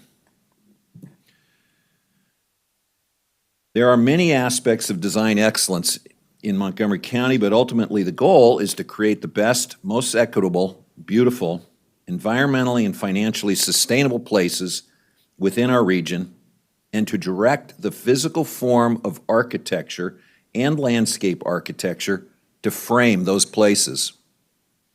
County policies, master plans, and project reviews must all be focused on creating a public realm of streets and spaces that support our social, environmental, and financial needs. The physical form of our neighborhoods and communities matters, so architecture must support that. We promote design excellence through education and public outreach, which then informs our development review. You have probably heard the question before, is there a there? Kind of a unique question. Well, design excellence initiatives are in place to make sure that the unique qualities of individual neighborhoods and centers are maintained so that we can ultimately say, yes, there is a there. Some of the elements of design excellence that we work on within the Greater Planning Department include the Thrive Montgomery 2050 General Plan Update and the integration of all elements of great communities into complete communities, the physical design within master plans and their guidelines, implementation and updating of the CR Zone incentive design points, design characteristics of projects through regulatory development review, participation on the Bethesda and the Silver Spring Design Advisory Panels, or the DAPs, transportation zoning and other policy reviews and modifications, the Third Place blog, which I hope you all have had a chance to take a few looks at, the Design Excellence Awards and recognition of the county's best architecture and urban design, and staff recognition and education. All of these elements ensure that the urban, suburban, and rural context are fully appreciated in the design of places, and their public realm is fully integrated in everything that we think about. For Thrive Montgomery, the creation of complete communities within our urban, suburban, and rural centers can only be achieved through quality, sustainable architecture that frames and supports a strong and vibrant public realm of streets and great places of shared use within the scales of their contexts. Again, I got to say it again, great communities, a tenet of the Thrive Montgomery 2050, is supported by a strong and vibrant public realm of streets and great places of shared use. Design excellence supports these types of communities. Walkable communities linked by multiple forms of transportation and strengthened by their context within the county's geography and within the context of adjacent architecture helps to create authentic communities for people of all ages and cultures. Design ties these aspects of culture together.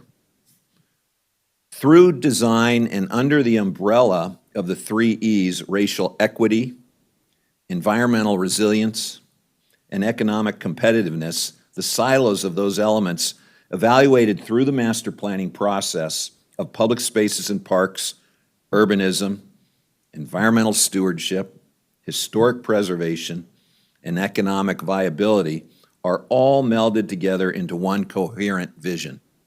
This work then forms the basis of our master and sector plans and other planning initiatives such as complete streets, attainable housing, and other initiatives that you've heard about and will be hearing more about.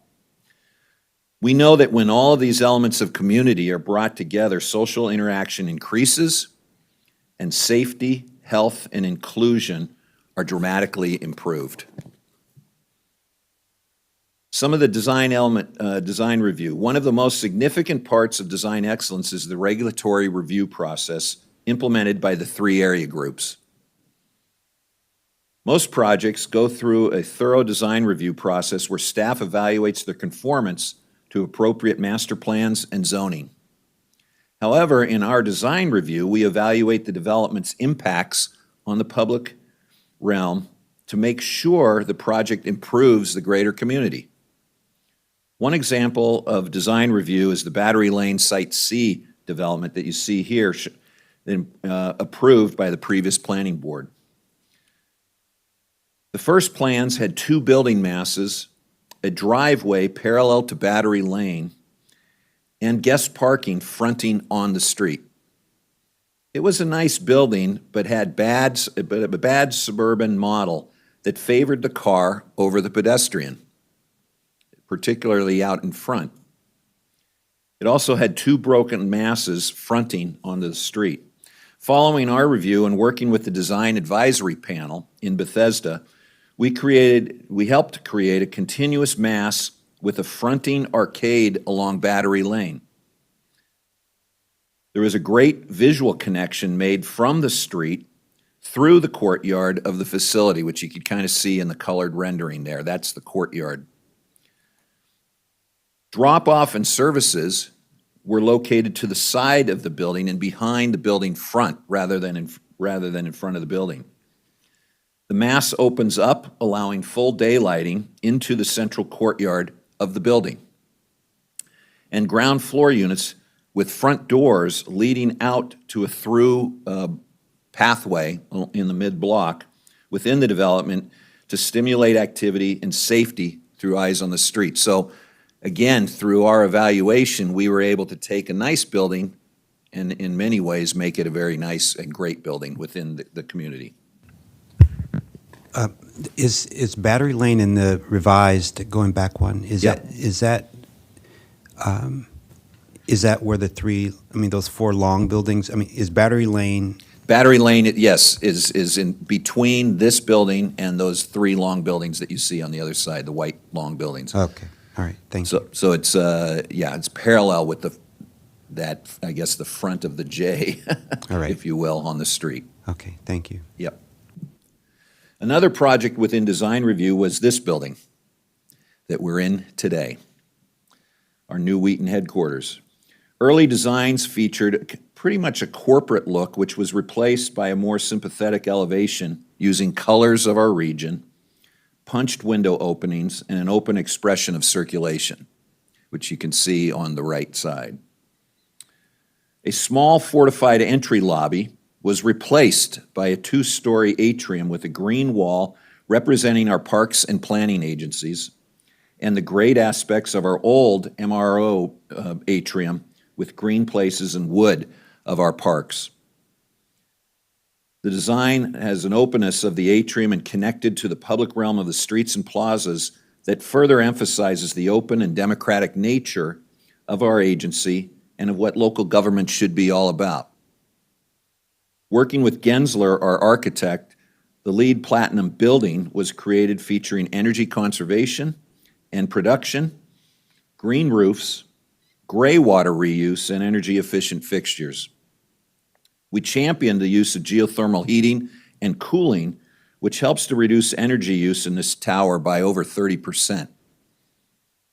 The building was transformed from a more security-centric looking building to a more democratic and open type of setting for our new home. This building also sets a strong example for what buildings can be within our county, and we can do it. If we can do it, they can do it.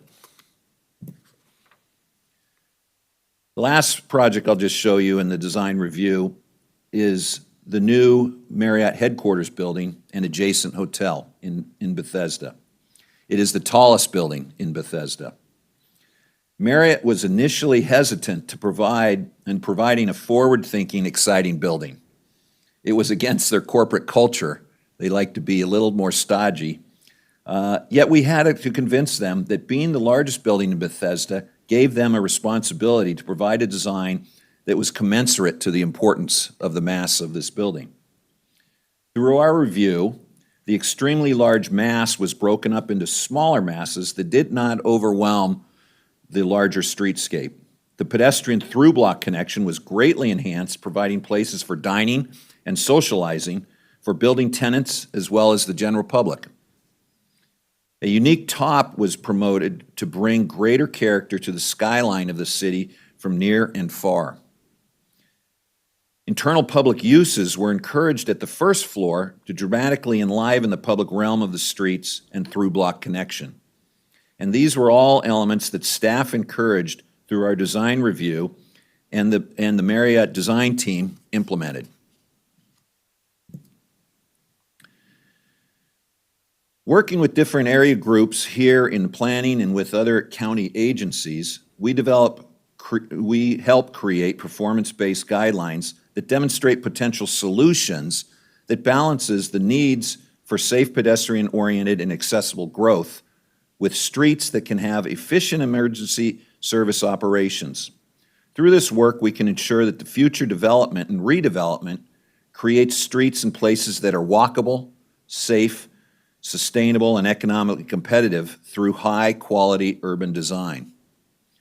We work directly with the Fire Department, Department of Permitting Services, and DOT on these guidelines that allows streets to be narrower and safer for pedestrians while still allowing emergency access to adjacent buildings.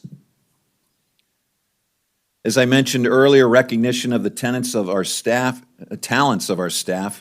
is another element of design excellence, and we have a very talented staff.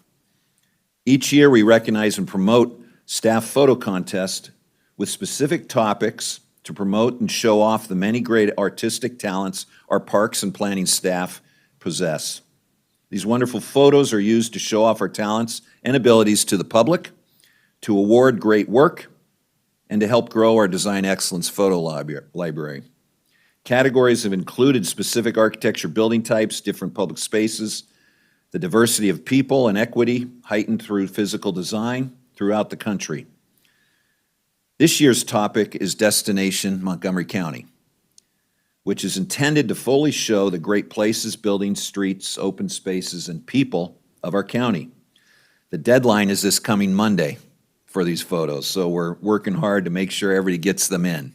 And if you're listening right now, submit them right away. We will announce the winners. Is there a website or email? On the Design Excellence website. Email them right in.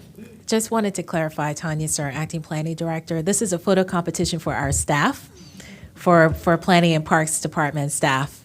But But this is also, it also helps us not only to recognize the talent of our staff in highlighting these great public places and public spaces in the county, but it's also a way for us to grow our internal library of great examples to show as precedent images and to encourage this type of excellence in other parts of the county. Yep. If we would be happy to take any photos. We would if love you- your photos. If you have some great photos. We'll actually be presenting the awards. The awards are going to be some leave time for the staff who win. There's 5 winners, and we'll be announcing it at a board meeting in early September. In the 8 years since we began our formal design excellence work, great strides have been made in the quality of design in Montgomery County and in the confidence of our staff in promoting a very high-quality public realm. Design excellence is truly making a difference. The last aspect of design excellence is our biennial Design Excellence Awards, which we began in 2015. There have been 5 design award events with a total of 9 award winners so far. 20 citations have also been awarded by the independent juries, a different jury each time, for elements within projects that they thought were deserving of recognition. And here you can see just some of the statistics of our awards. The Design Excellence Award competition is part of Montgomery Planning's initiative to improve the quality of Montgomery County's public built environment through all the elements of design I have mentioned before. The Planning Department's Design Excellence Awards recognizes exceptional work in architecture and landscape architecture that enhances the urban design and built character of a community within the county, and which has been completed over the past decade. So the work has to be 10 years old or less. This event is held in conjunction with Potomac Valley AIA's Design Excellence Awards. These awards are an opportunity for the winning projects to be seen widely, particularly in civic, business, and professional settings where the best qualities of Montgomery County are promoted. Some of the past winners I'll show you here. Each year of the awards, a jury of nationally recognized independent architects, landscape architects, and developers are chosen to review and select Design Excellence winners from the submissions received that year. The projects shown here are some of these winners. This year's jury actually will feature the following: Evan Goldman, who's Vice President of Land Acquisitions Development at EYA; Marina Corey, partner of Duane Plater Zyberg Co-Design Architects; Georgianne Matthews, Ph.D., and Assistant Professor of Architecture at the University of Maryland; Mark McInturf, who has won many AIA awards, FAIA, and founder of the Bethesda-based McInturf Architects; and Lee Quill, FAIA, and founding principal of Cunningham Quill in Washington, D.C.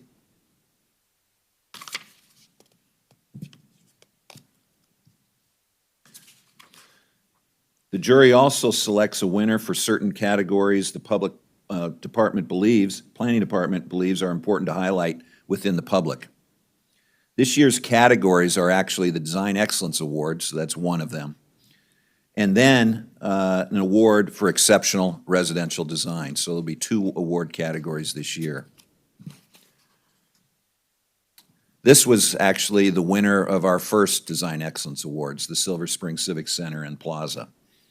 Beautiful project, a beautiful urban design project as well as an architecture project that really tied the entire downtown Silver Spring together. This year's awards ceremony will be on Thursday, October 19th, following your board meeting that day, and submissions are due in a week and a half on the 17th of July. The awards reception will be held this year at our building outside on the terrace, and then the awards will actually be presented in this auditorium. I hope you all will be able to attend. So that's my presentation. We are very, the design excellence has come a long way in the years that we've been practicing it. Staff, I think, has really bought in and has worked very hard to make sure that every project that comes through and every master plan that comes through this department also has the character and the quality that makes Montgomery County great. It's more than just zoning. It's more than just meeting ideals of a master plan. It's really dealing with the character and the quality that all of us experience every day when we're walking through different neighborhoods. So with that, I'll open it up if you have any questions. Can I just add one last thing? This is what Paul was just talking about. The board also plays a very important role as well. Our department, along with our agency partners, can definitely, really emphasize through our design review and through our master plans and design guidelines the importance of design excellence. But at the end of the day, these are all ultimately tools for the board to apply in your decision making. And so, you all in your roles play a very, very important role in helping to advance design excellence. And so that's why we thought it was important to share with you and talk about this initiative so you can understand what we've already been doing, but also, for you all to think about how you can also play a role in advancing this. Thank you. This is very informative, and we're all about great design in the county, and we look forward to seeing. So far, we've been seeing a lot of preliminary plans, but we look forward to when the site plans come through to see that excellent design. I do have a question. Sure. And what I find interesting is the amount of input that the staff has in architectural design. What happens when someone like Frank Gehry or Norman Foster are hired by a developer? They're two world-famous architects with groundbreaking designs. How does a staff, work with somebody like that, or do you even touch what they want to do? So Frank Gehry designed outstanding theater in Los Angeles and a museum Disney Theater in Los Angeles, and then Norman Foster outstanding buildings throughout Europe. How do you what's the process in saying I don't like your design and they're world renowned? Well, first of all designs that come in through the planning department review have to meet, essentially the ideals of the master plan for that area, and they have to meet zoning requirements. So those are already elements that the architects, when they come in with the design, have reviewed, and they're trying to meet. They're interpreting those rules, and then they're implementing the design to meet that, and as well as to meet kind of the character that they're trying to achieve for their developers. We have reviewed projects of nationally and internationally renowned architects since I've been here. Not many times, but a few times. And then we also have some great regional architects that have worked on many projects. Typically, we also are flexible. And I think if a master plan dictates, for instance, certain step backs and qualities of a mass of an architecture that's important, through the review, through our review as well as the design advisory panel review, you can make adjustments as long as the theme of what the guidelines, because the guidelines aren't a set of laws, they're actually a set of ideas. And if they can tell us why they're doing something, that it meets the intent of those guidelines, and this is what they're trying to achieve, oftentimes we'll say, great, it's a wonderful design. We might have some minor adjustments that they maybe didn't think about or didn't consider that we know because we live here, we work here in the county every day. And they don't, oftentimes. They're visiting. Yes. Like they're visiting and you live here. But, so take for instance, Northern Virginia. I can't recall specific buildings, but there are some very radical designs. Yep. But when I look at Montgomery County, following the master plan and the elements does not always necessarily provide for radical designs. Are there any exceptions where someone could get away with a radical design that didn't fit into the quote-unquote master plan and design elements? Again, I think there are exceptions. I think actually, if you look at Montgomery County, one of our award winners, I think the second award winner was actually the Silver Spring Library.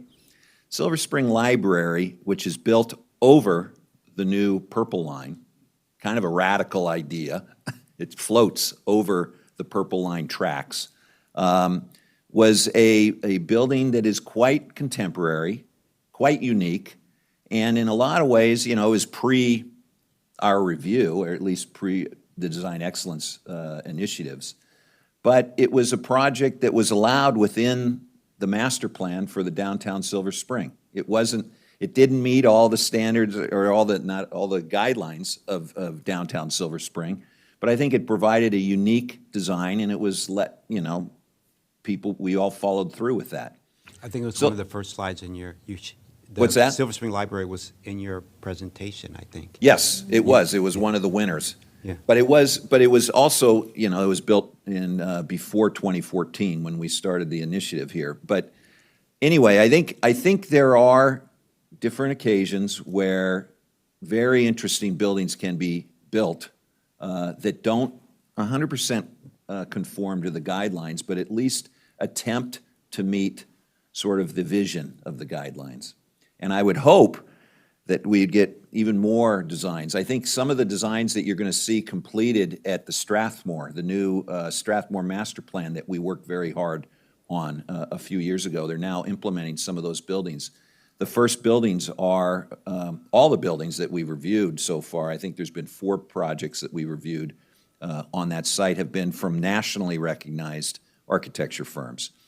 And some of their designs have been quite unique. And I think you're going to be probably reviewing some of those projects in the future.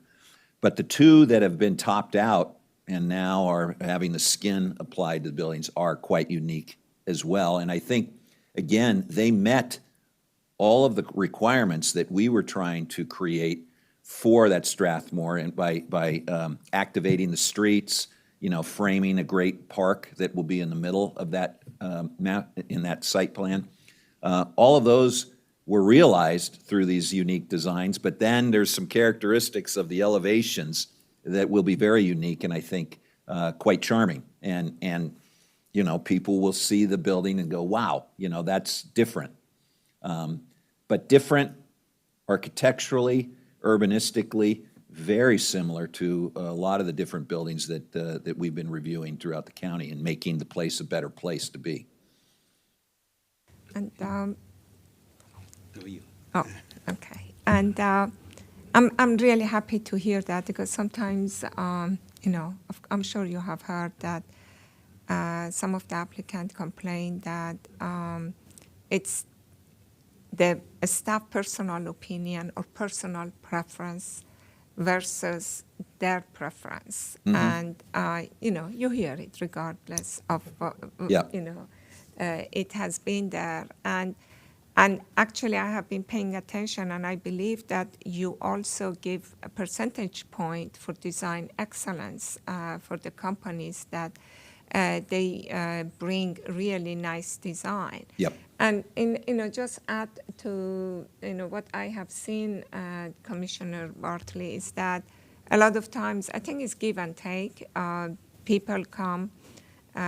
And they're all in architectural community, the same way as in the engineering community. Mm-hmm. It's a lot professionality and professionalism in regard to your way and my way, and we work it out together to get the best design. Right. You come with something that is better than what I envisioned. All power to you. Right. Go for it. And I have seen, I agree that a really beautiful design is coming out. Our staff in the planning department are amazing. Mm-hmm. The changes and things that they're looking for, it's wonderful, and it shows the changes that before and after that has happened. And I'm sure that they're very much open to see an amazing design coming in, as long as, I guess, it goes with zoning and requirements of master plan. We like to have beautiful and even though if it's out of norm design in the county, why not? Let's have it people come and look at it and learn from it. Yes. Thank you for sharing this with us. Yeah, two elements to that. One is, as I mentioned before, quality design isn't necessarily about the absolute best platinum-style materials, right? Quality design is how a building, the form of the building, or how the building presents itself to the street and to the parks. It has to be, it could be a very vernacular building that isn't a very special, materials, high quality, all that, but it has to be a good design. And that's what we try to achieve through this Design Excellence Program. Also, in one of our first DAP meetings in Bethesda, we had an architect come up afterwards. He had presented.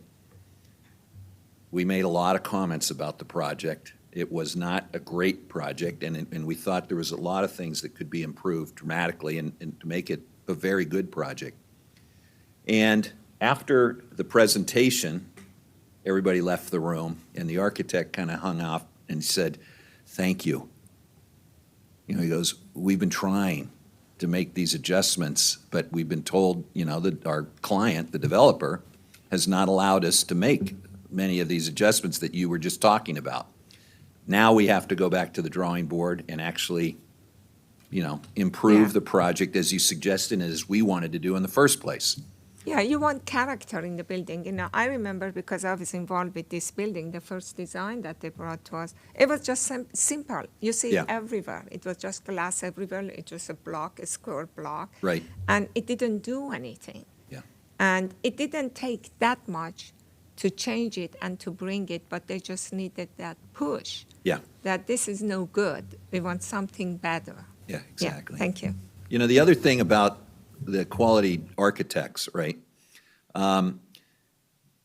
Every city, every community needs background buildings and then the iconic, civic buildings. And if every single building was that iconic civic building, it would be a mess, right? The streets would have these objects placed all over it and, funky forms, and, nothing would relate across a whole streetscape. And so in a lot of ways, our master plans deal with that, but we also deal with that in review. And, where architects maybe are getting a little bit rambunctious, sometimes we have to tame them down and say, this has to support the greater streetscape, not just your one site. Or we need to pump them up a little bit more, to really kind of, to support the greater public realm. And so, that's an important part of urban design as well, and having background buildings. What's really interesting is that the old headquarters in Silver Spring, I remember when I first saw it, I said it was a concrete monstrosity, but at the time, it might have been an innovative design. Yeah. And then around the corner, down the street, was the American Concrete Association. Mm-hmm. And then I saw that, and I was like, I wonder if the same architect built both of those buildings and wanted to showcase how concrete could be used. Do you know what I'm referencing? Yeah, absolutely. But now that concrete and certainly building is gone. The same era buildings, right? Both probably in the 50s, and both very unique for their time, and actually over time as well. So, yeah. I'm surprised neither one of those buildings received the historic designation based on the material that was used to build them and the overall design of them. One of those buildings was evaluated. Yeah, the concrete building right. was the big debate in front of one of the previous boards on whether to give it designation or not. But the decision was not to recommend designation. Yeah, so we're going to wrap up that. This is a great presentation, and I know there's always this push-pull between the architects and developers and the planning, and it's, sometimes there's, money does play a part sometimes, and so there's this always push, but I know with the planning is a great department. I know there's the projects that we've had wearing my developer hat that brought in, they were, your comments were, made it a better project. There's always this push-pull, but so thank you. We look forward to seeing the winners on October 19th. Yeah. Thank you. Great. Thank you. Thank you. And this will end our planning board meeting. Thank you.